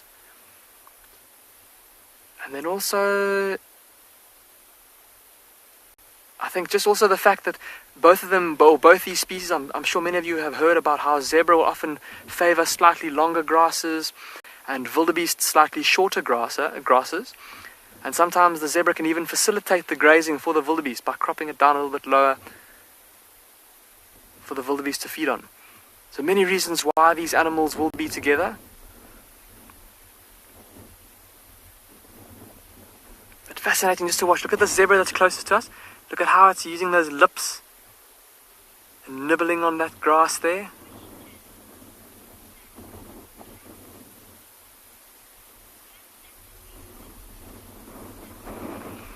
Sashi Cassie, you're asking if zebras can be domesticated. And Sashi Cassie, from what I've heard, no, they can't. They apparently have a bit of a, what horse breeders say or call a bit of a mean streak to them. They don't take to being told what to do or put in a harness or anything like that. They also haven't, of course, been selectively bred to have a strong back like a domestic horse does to carry a person. That being said, Sashi Cassie, there are some pretty interesting photographs in some historical books, and I'm sure you can find them online. But if you Google zebra-drawn carriages, I believe there was, well, I think in South Africa it happened a couple of times, and I think even in the UK many years ago, there was one particularly eccentric gentleman who had a carriage that was drawn by a small herd of zebra. I imagine that must have attracted quite a bit of attention on the streets. I don't know exactly where. I think it was in London, if I'm not mistaken. So imagine a horse-drawn carriage with a small herd of zebra pulling it down the streets of London. Must have attracted quite a bit of attention.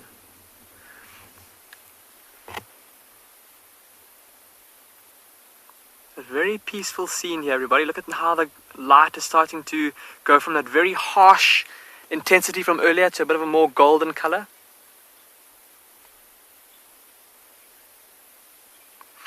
Jane, you say that you love seeing different species being together and coexisting peacefully. It is very special, Jane, and it gives us a window into, I suppose, what Africa must have been like many years ago before humans started to take over. And this kind of thing would have been common over many parts of Africa, or certainly many more places than it occurs in now. And just imagine in those days, this herd. We say now that there's maybe about 30 to 50 zebra and wildebeest collectively here together. Imagine back in the days gone by, how there could have been hundreds of zebra, hundreds of wildebeest congregating here on these plains, just like they still do today up in East Africa. Oh, look at these two zebra here in front of us. Let's see if this closer one rests his chin on the others. Oh, look at how they're grooming each other at the same time.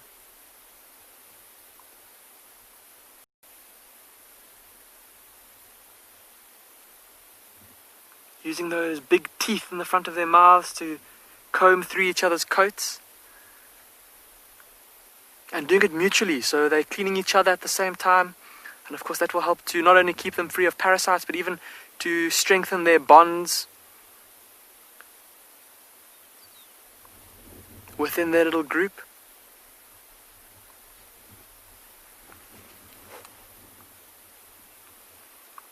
Just an absolutely beautiful scene. Myself and Craig are going to move out of this area shortly, everybody, to leave these wildebeest and zebra to continue with their grazing. And we're going to go back to that mountain to see if those lions have maybe come out with the setting of the sun.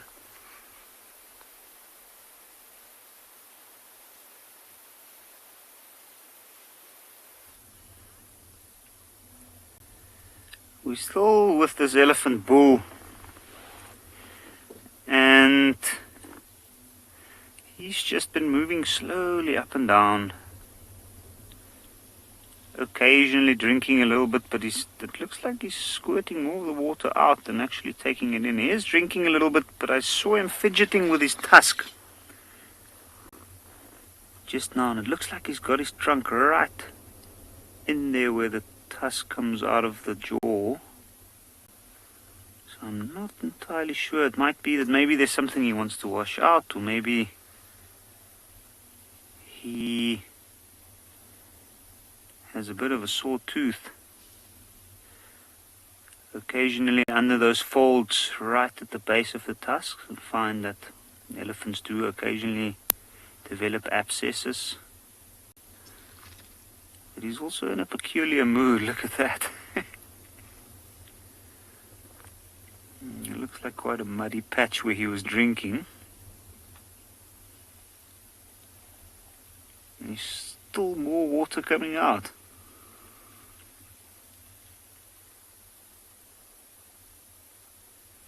I wonder whether that was just a little bit of mud he sucked up with the water and then squirted it out, or whether he's just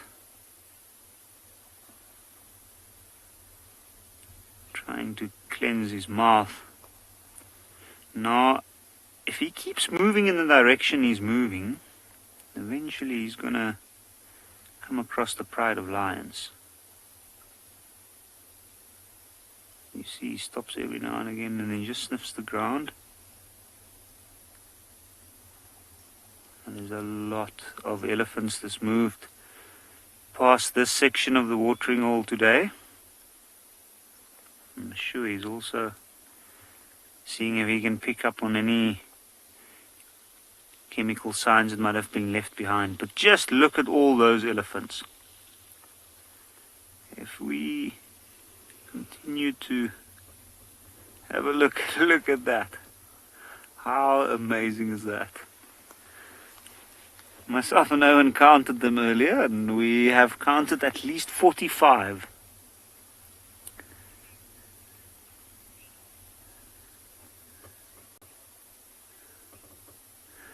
Zorro baby, it is indeed a beautiful sighting. With that I agree.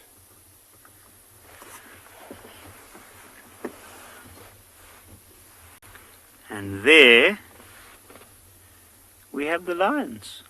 You can see they're all heads up now. This amount of elephants certainly even drew some reaction out of them. And you can see a little bit of local movement. Look at them, they're carefully watching that big elephant moving over towards their side. You can see that little one there has started putting her head down.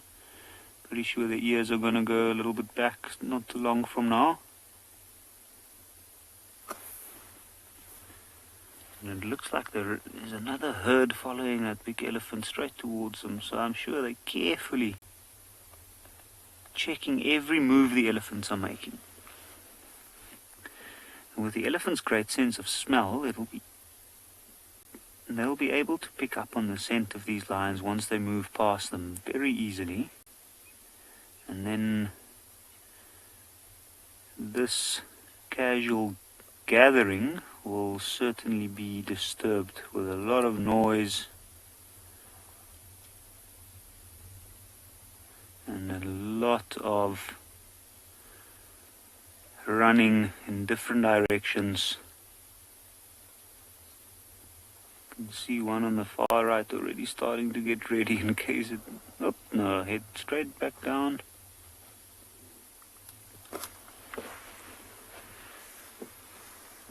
And there we have the elephants. You can see that big bull just standing very, very still there. It almost looks like the rest of the elephants are waiting in line.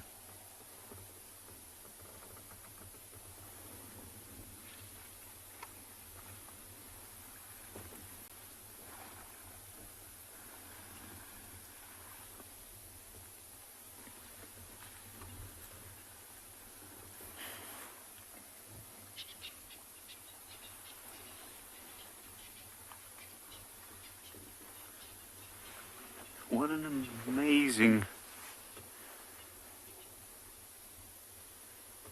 thing to see.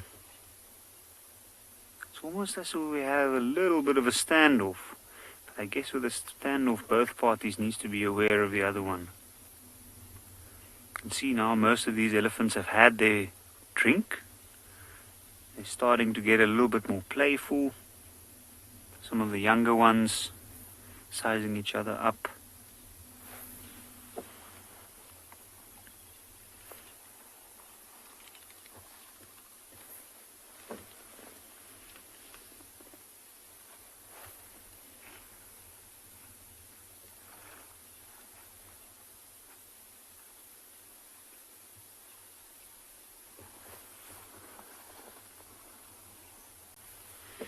can see some of the larger elephants are standing dead still. Nothing moving really.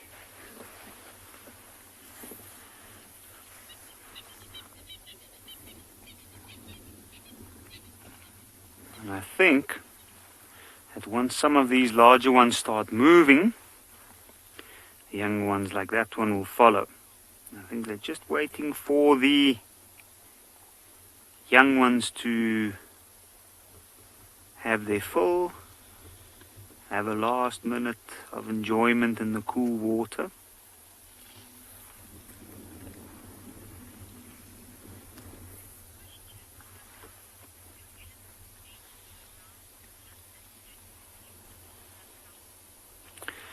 Rattel, from what I've seen, elephants do mate year-round.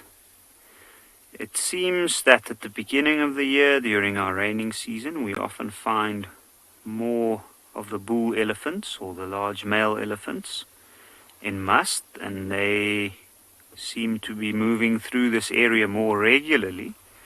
But we do see them all year round, like this one at the moment. And although not all elephant babies are sired by elephant bulls in must, they are the most likely elephants to be able to mate with the females.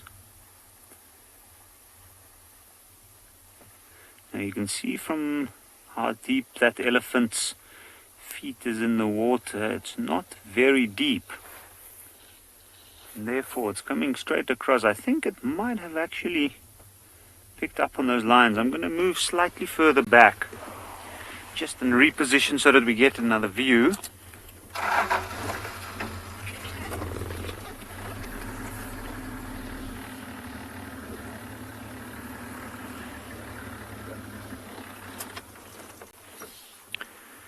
I think let's see what he does from here. I know he doesn't look too interested at this point, but I'm sure he's aware of them. He must have been able to see them from where he was.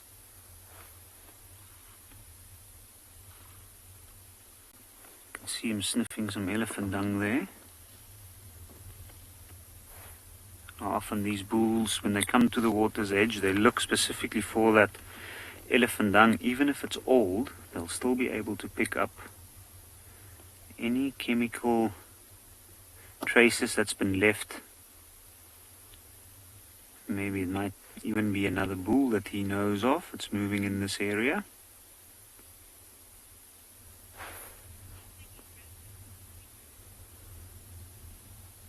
But it should be interesting to see whether that elephant's going to come over to the lions or just move on.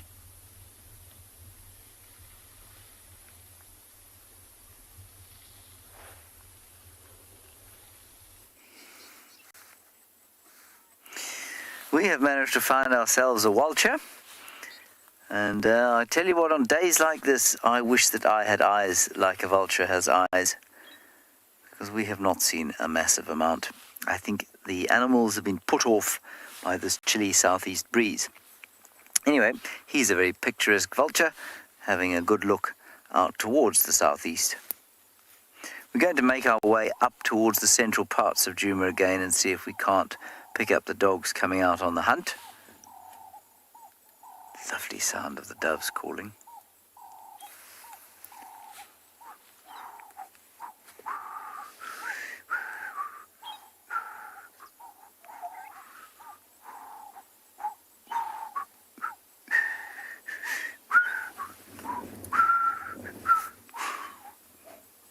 I've never realized this before, but the dove calls in 6/8. 1, 2, 3, 2, 2, 3. 1, 2, 3, 2, 2, 3. I think. I'm going to say that that particular shot, Theo, is unlikely to win you an award. I'm just going to put it out there.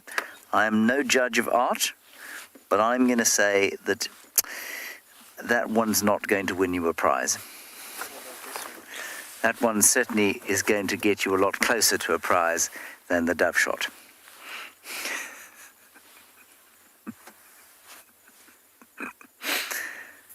Now, the white-backed vulture is supposed to have just been breeding. And I suspect that this poor fellow is alone in the world.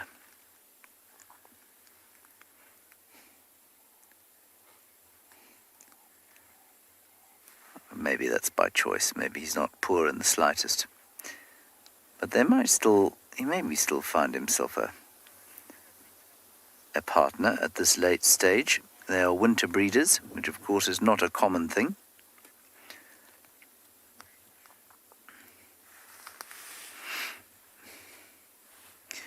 And they're presumed to pair for life, and so the fact that he's on his own like this either means that he's been foraging. I use the pronoun he, it could easily be a she, and or it means that he or she is single.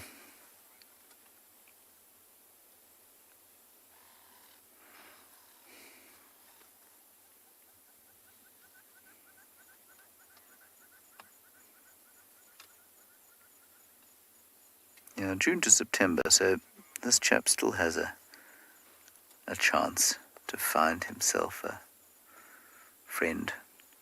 Oh yes, that's certainly a better dove shot. Better effort there, Theo, well done.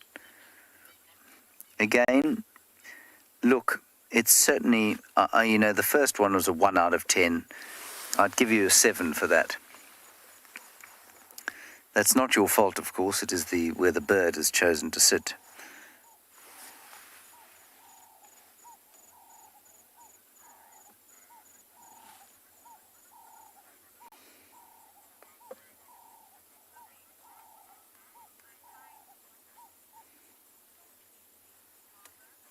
Yes, Barbara, vultures are very interesting. I think that it's the same with just about any creature. The more you learn about it, the more interesting it becomes. And with vultures, they're not something that you learn about hugely as a child, or it's not something that I learned hugely about as a child, because unless you really get into ornithology and birding, it's always you'd learn snippets about more high-profile bird species, eagles and ducks as a group, or I don't know what else, hummingbirds maybe. But vultures, because of the way they look and their reputations, they're not something that fills storybooks, and so unless you, as a youngster, you make an effort to learn about them, you don't learn a great deal about them. And then when you do, as an adult, they are absolutely fascinating. Now this chap actually has got a very full crop.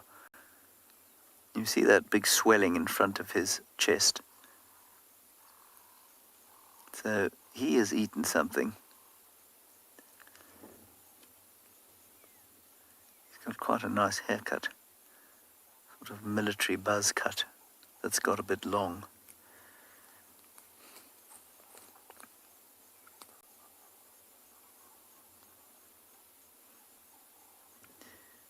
A bit of a punk vulture, actually.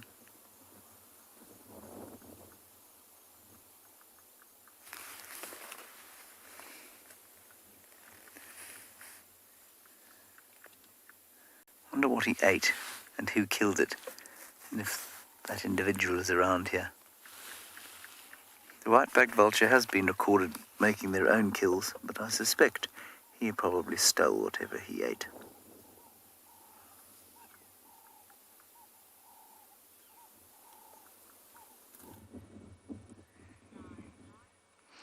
We have some wildebeest on the open clearing in Simbambili. We've headed west and the sun is starting to go down, so I am hoping for some of those sleepy cats to start to wake up. Now you may notice that we have wildebeest on quarantine here in Djuma Game Reserve as well, and that's because wildebeest generally tend to sort of set up their territories near water, very close to water, and we're not too far from Simbambili Dam here, and in a sandy open area. And why is that? Well, they use it as stomping grounds. And wildebeest love to stomp. They stomp their feet, and basically they have really, really special glands in their hooves. And these are actually known as the pedal glands. And these glands sort of leave scent on the sand that helps them mark their territories. And that's why they're always doing this funny stomping motion. But if they were to do that in the thicket, in this sort of really thick areas of vegetation, it wouldn't have the same effect. And that's exactly why wildebeest prefer these large open clearings. Maybe we can give you all a view of this clearing. It's far bigger than Quarantine, and it's really, really beautiful over in Simbambili. I think maybe triple the size of our Quarantine. Lots of termite mounds. But for the herbivores, it's very open. And it's very windy. It's been windy all day today. And that's why all these sort of diurnal herbivores will start to congregate or aggregate in the open areas. It's safer here. You may not be able to hear things very well because of the howling winds, but you can at least see. And there's lots of chances to escape. Whereas if you're in the thicket, you could easily dart off to escape and end up crashing into a tree. That would be rather unfortunate. So at least here, there's plenty of options for escape if you need to.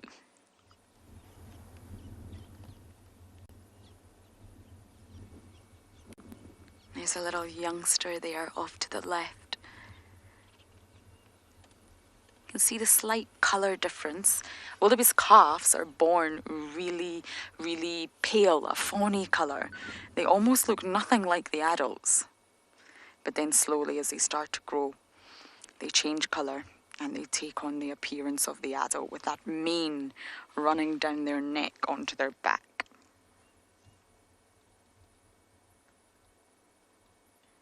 Hopefully we'll get more calves this winter. They have a fixed breeding season, which means they have a fixed birthing season, of course. Hopefully we'll get lots of little calves around. I have to say they are the cutest. This is normally around November, December. It can change by a week or two, give or take, due to the seasons and the environmental conditions. But hopefully we'll have little calves running around Quarantine. They brought us so much joy last year.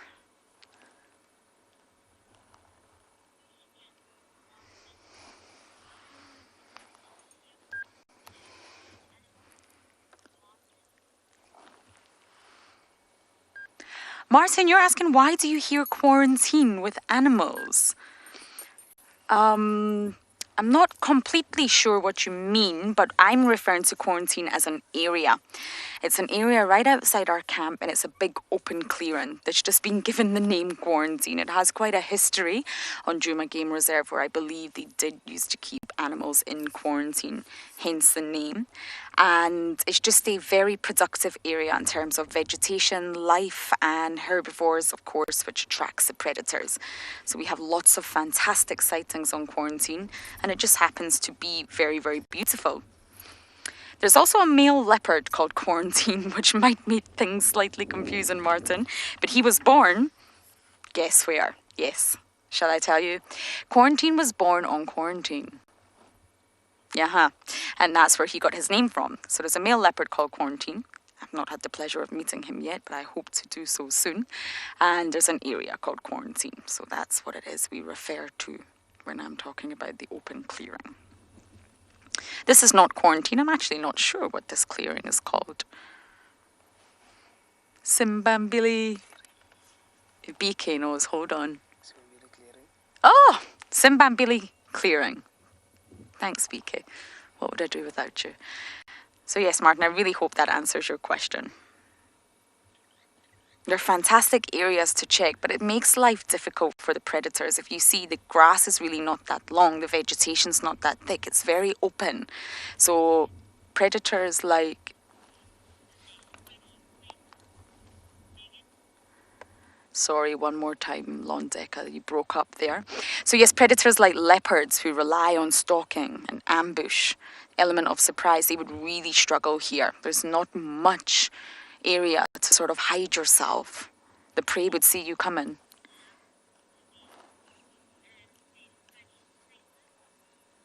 Megan, you love wildebeest and their funny faces. Do Do you know, Megan, I know exactly what you're saying. They have unique expressions, shall we say. They do have entertaining faces. They're really, really wonderful animals. And they're also called gnu's, and that's because of the vocalization that they make. I'm sure I don't need to replicate it, you get the point. Or you can call them wildebeest.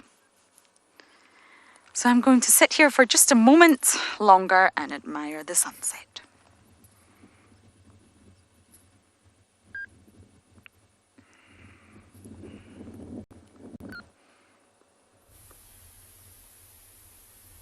So we've changed our position a little bit and we've moved closer to where these lions are laying down. And by the looks of it, most of them have gone back to sleeping. You can see one yawning here in the foreground. This one's been having his head up constantly the whole time these elephants were here. Most of the elephants have moved away from the water's edge and they're moving back in the direction that they came from. And that's what's got this one looking so intently. You can see he's just following every move they make. You can see those eyes carefully watching. Makes one wonder what it's thinking of at this point. And I've often wondered when, especially cats like lions, spending a lot of time in near watering hole during a day, where this pride has been, they've observed lots of animals coming down to come and have a drink, and most of those animals weren't even aware that they're here.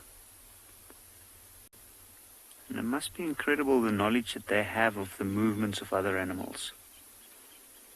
You can see that white one up there. Let's see where he goes. He might be walking over. A little head rub. There we go. You can see some grooming going on there. On the hard to reach parts behind the ears, on the cheeks, the neck, the chest.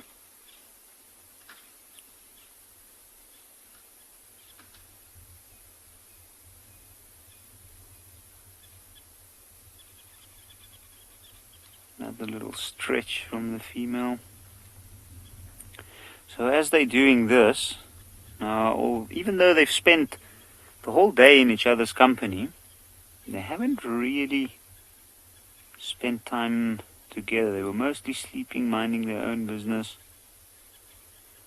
And now, through that grooming, they strengthen the bond. The bond between this pride of lions is extremely important. When it gets dark tonight, and they're going to go and try and hunt, they need that effective teamwork. And teamwork is what's the lion's biggest success.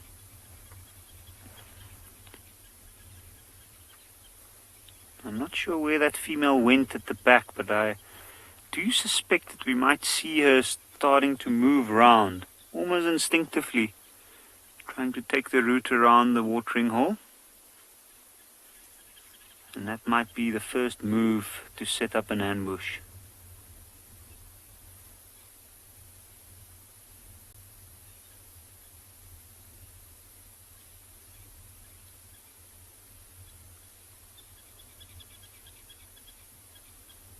Another little head rub there.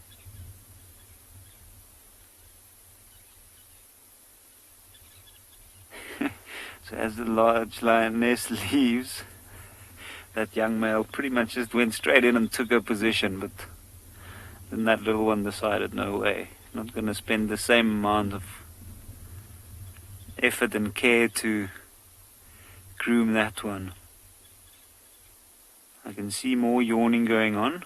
So the one yawns, the next one, and then the next one. And now the old lioness is up.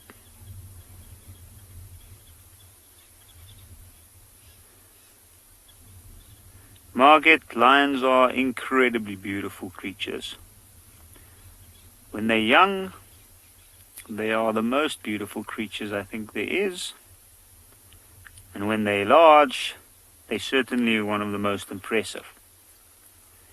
See that old one limping off there in the front? That's one of the older lionesses, and I think we are going to see all of these lions get up pretty soon and move over that embankment.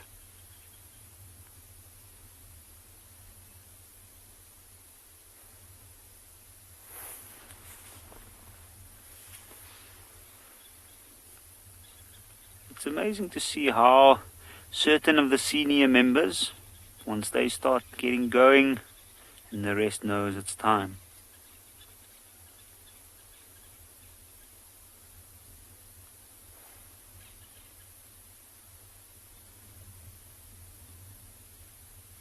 Now I suspect the reason why they're walking that way around is because there's more cover on that side. So the wind direction was in their favor, but they were a bit out in the open. Ooh, I see one of the white ones is climbing up a tree there. Oh, and it just came down again.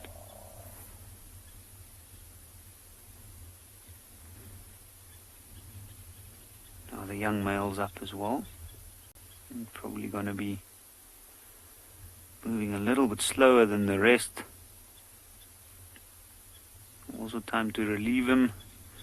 It's been a long day of laying down.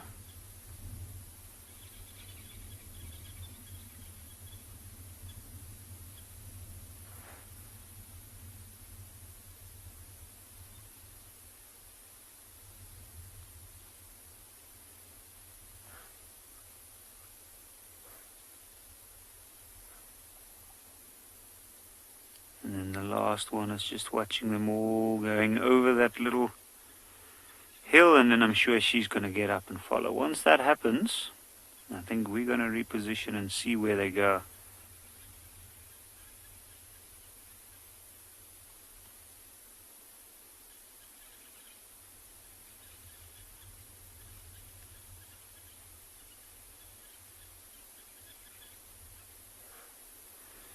So I think myself and Owen's going to sit here with these lions, see where they go, see what they do,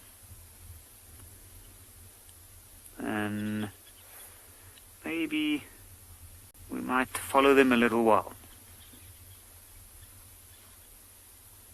WildEarth relies on support from viewers like you to carry on broadcasting our daily live shows. A small donation goes a long way in helping us on our mission to connect the world with nature. Please visit our support page to see how you can help and become part of the WildEarth family.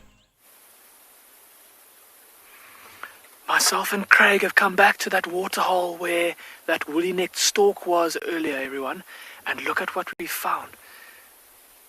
There's 2 elephant bulls that have come down to the waterhole. Look at that bull now in shot. With just that one tusk. Some of you may remember a couple of weeks ago Clive filming a bull with one tusk. I wonder if this is perhaps that same old elephant bull. That beautiful ivory gleaming there in the golden light. The sun has just started to set. Bang. Look at this, everybody. We've got a kill, live kill. The wild dogs have just grabbed a steenbok.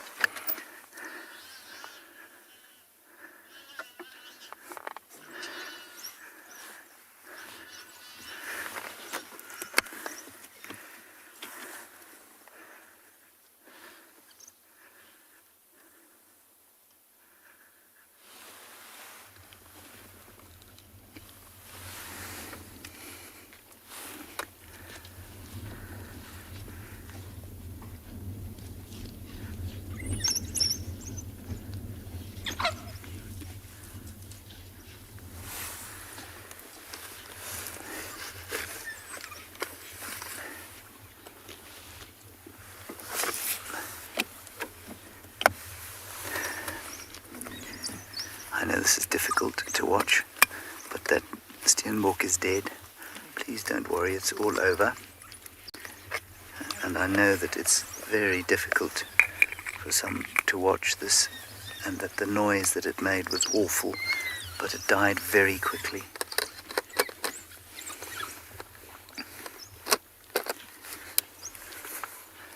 All right, we can move a bit closer now, just so that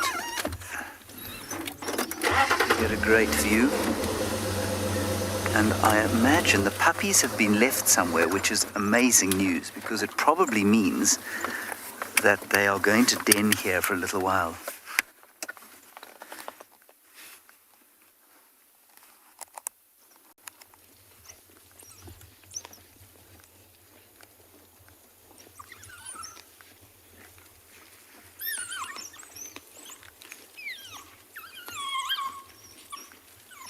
Unbelievable sounds. And we were so lucky. That poor little steenbok was not lucky at all. And that's how they kill. It's a chase, and then they tear the animal apart very quickly, and although it looks horrific, the death is pretty quick. I'm just going to try and call Aubrey, because I know he's been searching for them the whole afternoon. The station's located this pack of dogs on quarantine. Aubrey, come in.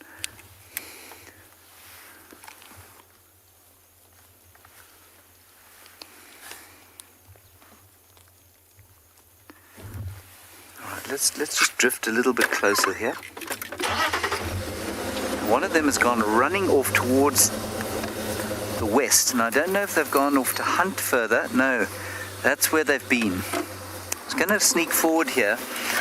It's gone running off down towards the west there, and what I suspect has happened is that they've kept the pups in that drainage line down there, in that gully.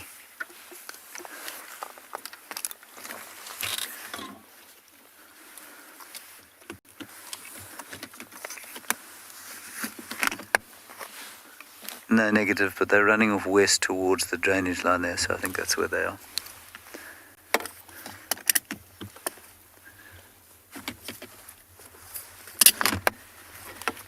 Negative, they're running off towards the west. I think that's where the pups are. I'm going to follow them down there. Let's follow the guys down towards the west there, chaps, because I think that the chances of us seeing the puppies are high if we do that.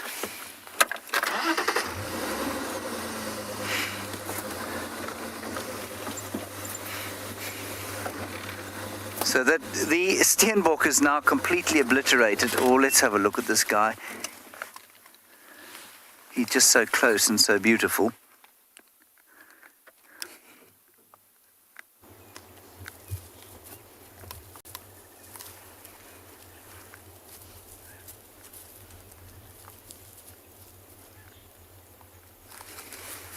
Sorry, I'm just going to have to get on the radio again.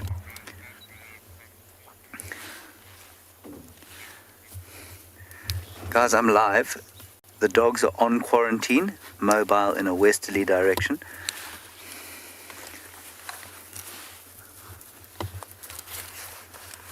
Yeah, FM? Oh, this is just wonderful. All right, I think let's leave these chaps that are feeding. We wouldn't normally, but they're all heading off down or towards the west. And I think we might be lucky to see the puppies, which are now just over a month old. Wow, that's an unbelievable sighting, everyone. Normally it happens behind a bush. As you came live, they grabbed the little steenbok, and shame. Not a nice way to go. Very quick and painless, pretty much. And the big thing that people say about wild dogs is that they're savage and they're cruel because they tear their prey apart like that. If you've ever watched lions hunting or killing a buffalo, you'll know that it's just not true. They do what they have to do, and it's over very fast for the prey, much faster than it is normally for, say, a buffalo being killed by lions.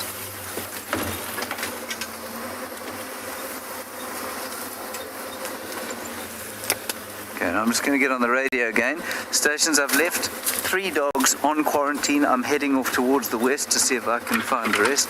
I'm now off quarantine clearings, heading towards the big drainage line there. So they were heading straight down through here, and remember, once it gets dark, and it's nearly dark, we are not going to be able to follow them. They went straight through here. Let's just listen, because if they have found the pups, there'll be that twittering noise.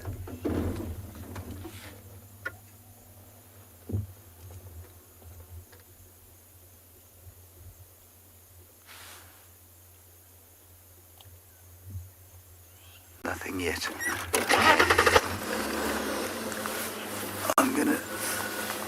Did you hear anything at all?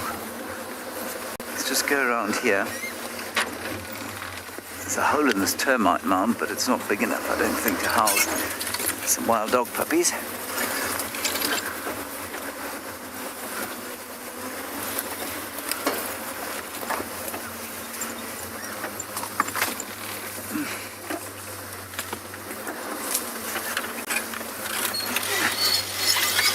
No, we're not going to be able to get down here. Just going to listen again, and then we're probably going to have to go around there. There they are. They're running down towards the west there. Aubrey, come on Zoe's road. They're heading that way.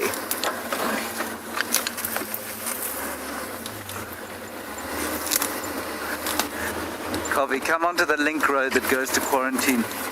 All right, everybody, I think this is going to be a little bit hairy for us, so I think you go off somewhere else, not sure where, and I will try and find them again.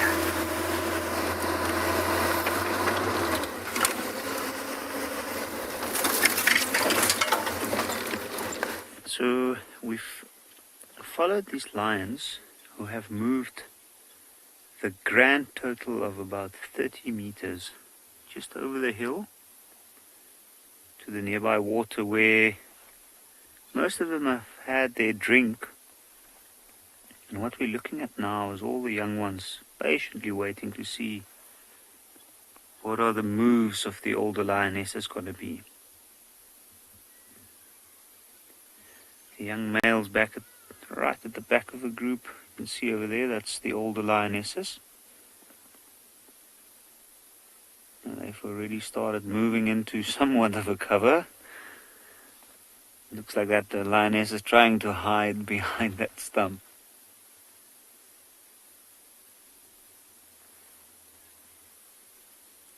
You can see they got all angles covered at this point. Actually one drinking at the moment from a small little puddle. It looks like it's almost sucking up the mud.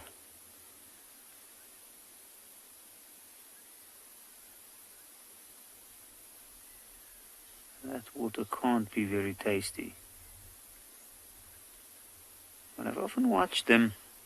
They don't often drink long. Sometimes it's just a quick wetting of the tongue or wetting of the mouth, and then they stop.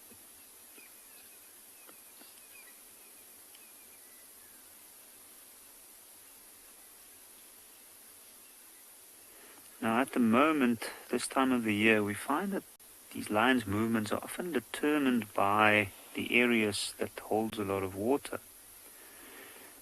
But what I found is it seems like it's not so much for them to drink as it is for the animals that move there that they hunt.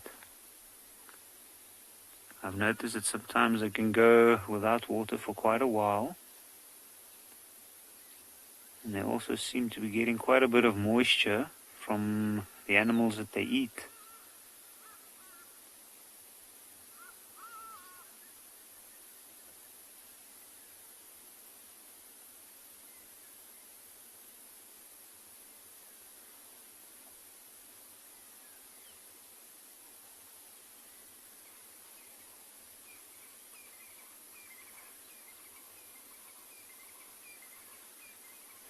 With lions, when watching them, like in this case, one needs to have quite a bit of patience.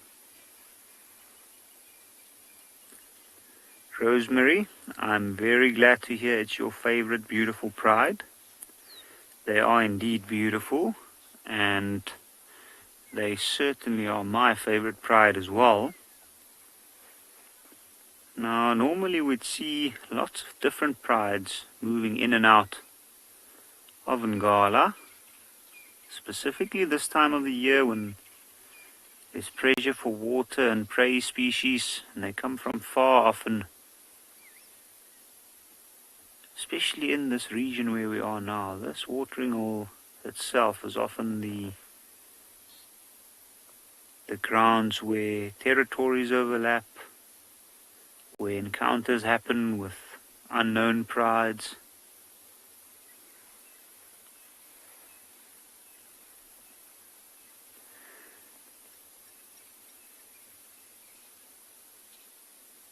It should be interesting to see what their next move is going to be. I think they're slowly going to keep moving up in that direction where the older lionesses are laying down at the moment.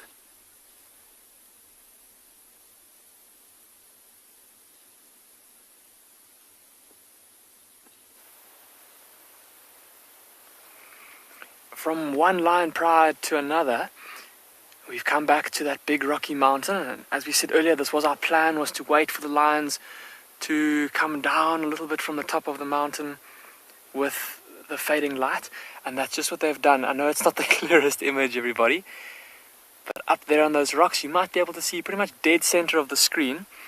There's a bit of a white patch, and that's the face of one of the lionesses, and then just to the left of her, can you all see that little cub that's busy watching us?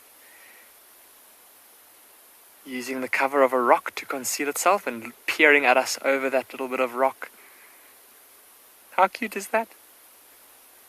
Now, for the time being, those are the only two lions we can see at the moment, but I'm pretty sure that the siblings of this cub are up there too, and that the second lioness is lying there somewhere as well. Oh, go across to, apparently the wild dogs are on the move again. Let's go see what they're up to.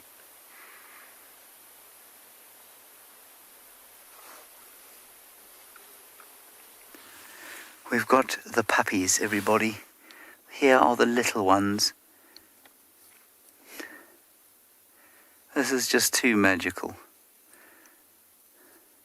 I don't know how old they are. I think they're about 6 to 8 weeks old now.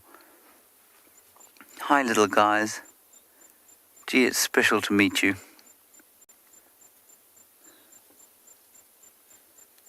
And they're eating what remains of that steenbok kill. We're not going to be able to stay for long. We've obviously got the infrared light on, but it's not dark yet. We're not going to hang around after dark.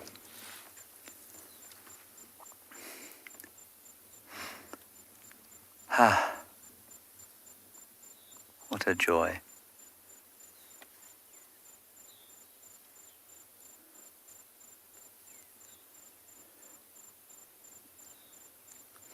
Don't know how many of them there are. 1, 2, 3, 4, 5, 6, 7, 8, 9 odd. That's great, isn't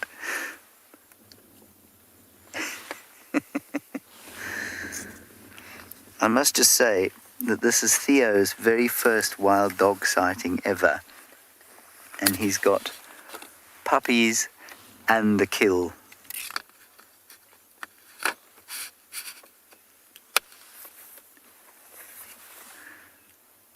Orbs, we're close to the link road that goes to Zoe's from quarantine.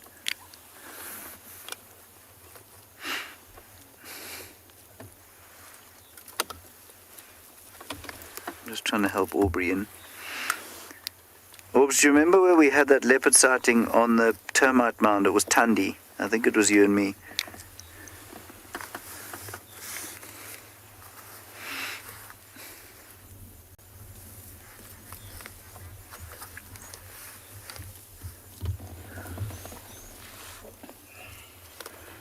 We're west of the drainage, southwest of the drainage. So just enjoy this while I try and help Aubrey, and he's been looking for them the whole afternoon.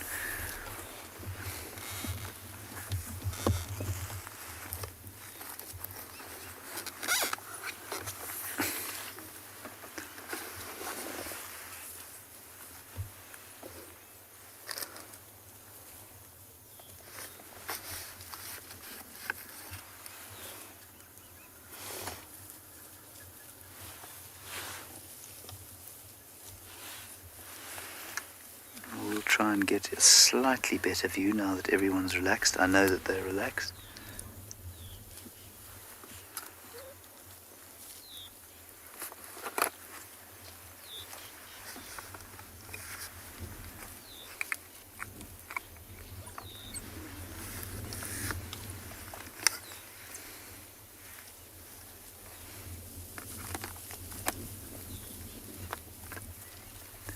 Being very silent, and I wonder if that isn't because it's getting dark. As I said that, the adults come in, dispensing a little bit of discipline.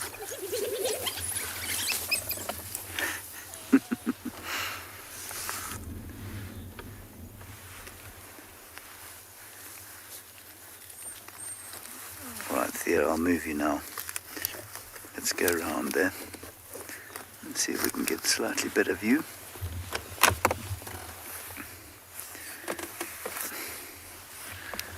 Station on the western edge of quarantine. I can see your lights. You can get across the drainage line and see us.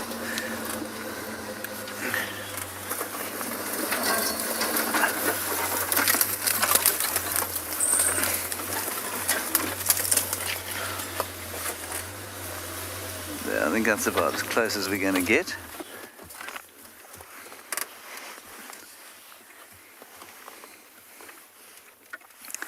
Can we count their little ears? It looks like little, sort of 12 little Mickey Mouses sticking out of the grass. 1, 2, 3, 4, 5, 6.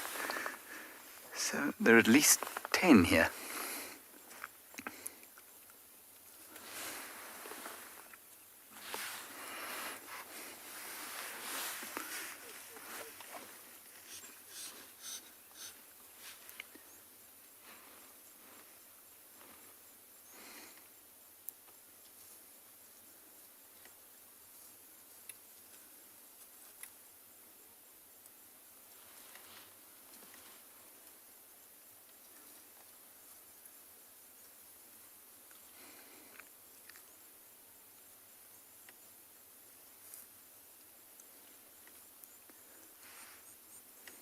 Now they've gone back to being a little bit more quiet. Now this is a very dangerous time for them because I think they're probably too big to be in a den. And that means that they are going to be vulnerable to other predators. There are no lions around here at the moment though, so they shouldn't pose a danger. They did lose 1 or 2 pups, excuse me, 1 or 2 pups to the Talamati Pride.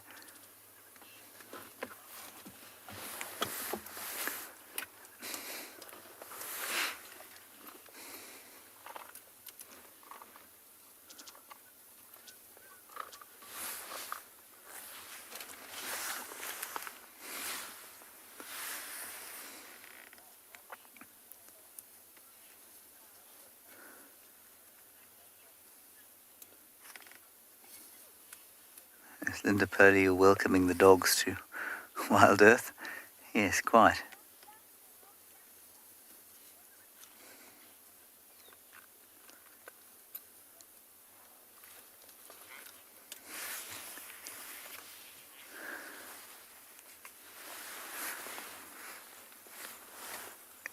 Yeah, I can hear you. Just stand by, I'll shine my light at you.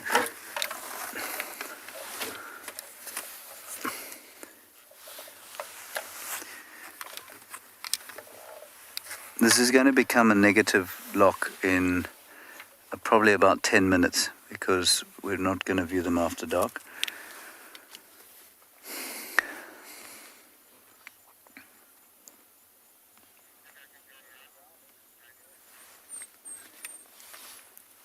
Yeah, it's much of a muchness. It's going to be tricky either way. Sorry, I'm just going to try and help them get a quick view.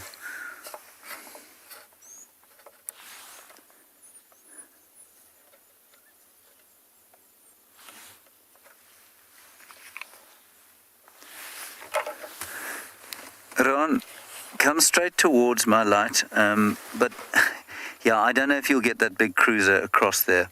It's probably best to try from around the other side.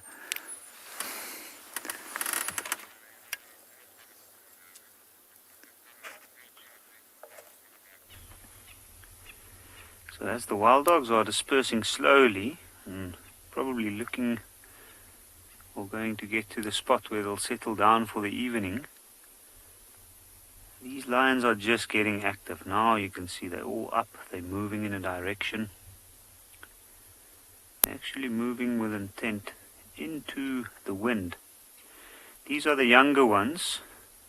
The large lionesses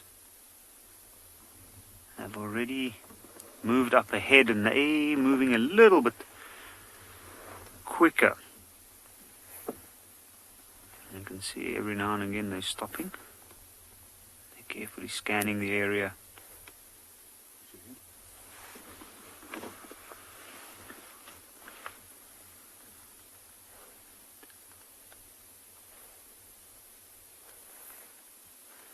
Some of these young ones, they know the deal. They know what they need to do. They know they stop every now and again to have a look. But what you'll notice is that they don't go ahead of the lionesses. They carefully watch them, see how they maneuver when they split up.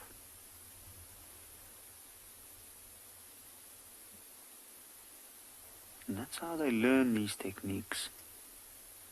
So now they've got the lionesses hunting for them, or doing most of the hunting. But not too long from now, they're going to have to start joining in.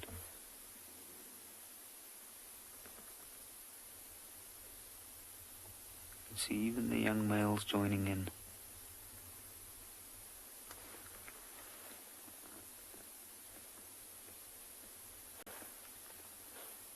I'm just going to reposition a little bit. Give them a bit of space. That way we'll have a better view as well.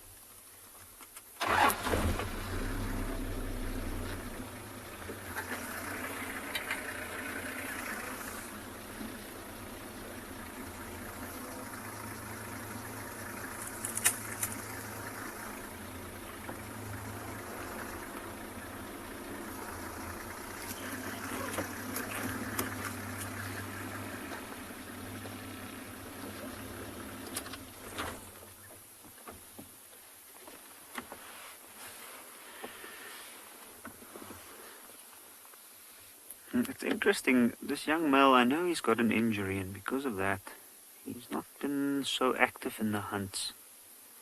But he's still very large and very powerful, and he will most definitely serve an important function once prey actually gets brought down. And just try and keep it down, maybe buy the lionesses some time to do the kill. Now, with this low light conditions as it is at the moment, it's quite tricky seeing things off in the distance. But for these lions, as it's getting darker, their eyesight is basically improving. Got very large round pupils, and all the ambient light goes into the pupil, and right at the back there's a reflective layer of cells that reflects that light back into the eye and brightens up whatever they're seeing. So if there is something out there, they'll definitely be able to see the slightest of movements.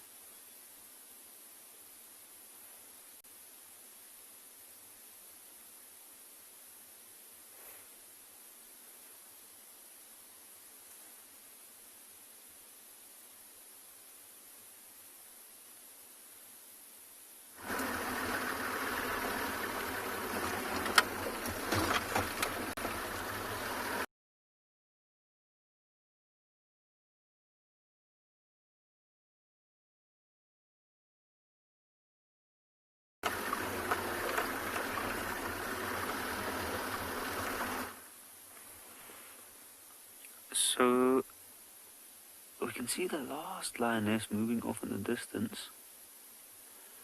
It looks like they're following a game trail up in that direction. Now where they're going is a very, very tricky spot. To follow them, it is quite dense up there.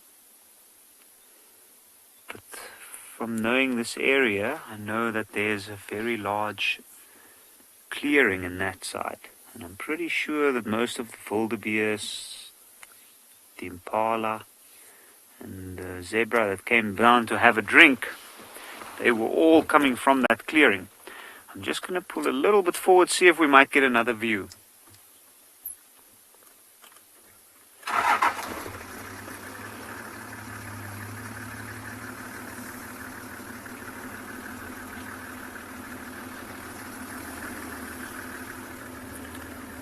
I think myself and Owen might have a look, see if we might be able to get another view. But for now, I think that might have been our last view for the evening.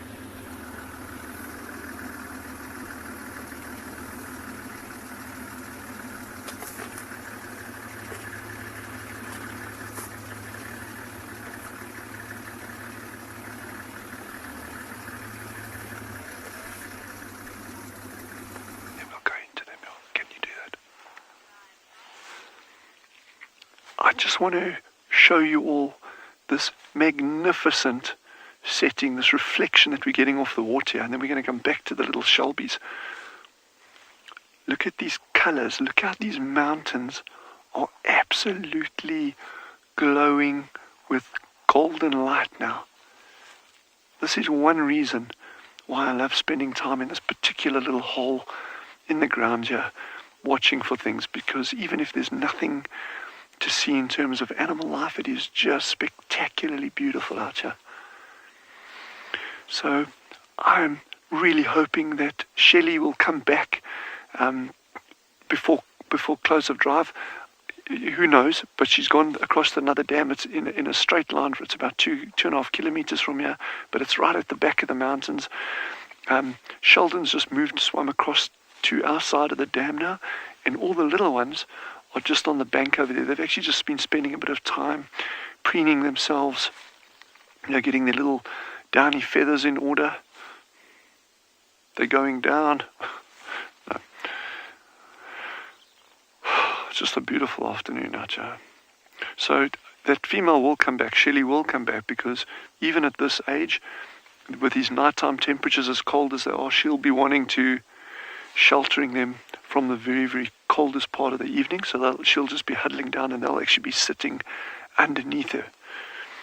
So I don't know if we'll get her coming back, but while we live, but I'm hoping we will. But yes, how gorgeous is that? It's been such a journey here. Jason says this is amazing, and it really is amazing.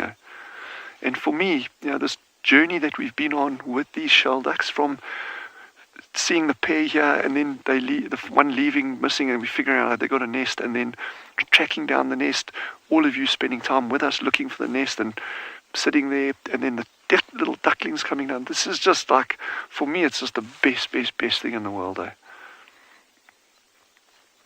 And again, I keep saying it, but wherever you are in the world, I really hope you have a wonderful, wonderful evening or day, and that whatever you end up doing until we meet again with tomorrow morning's drive, just stay safe out there, have a really relaxing evening with family, friends, and just have a beautiful night, and we'll see you tomorrow. Cheers.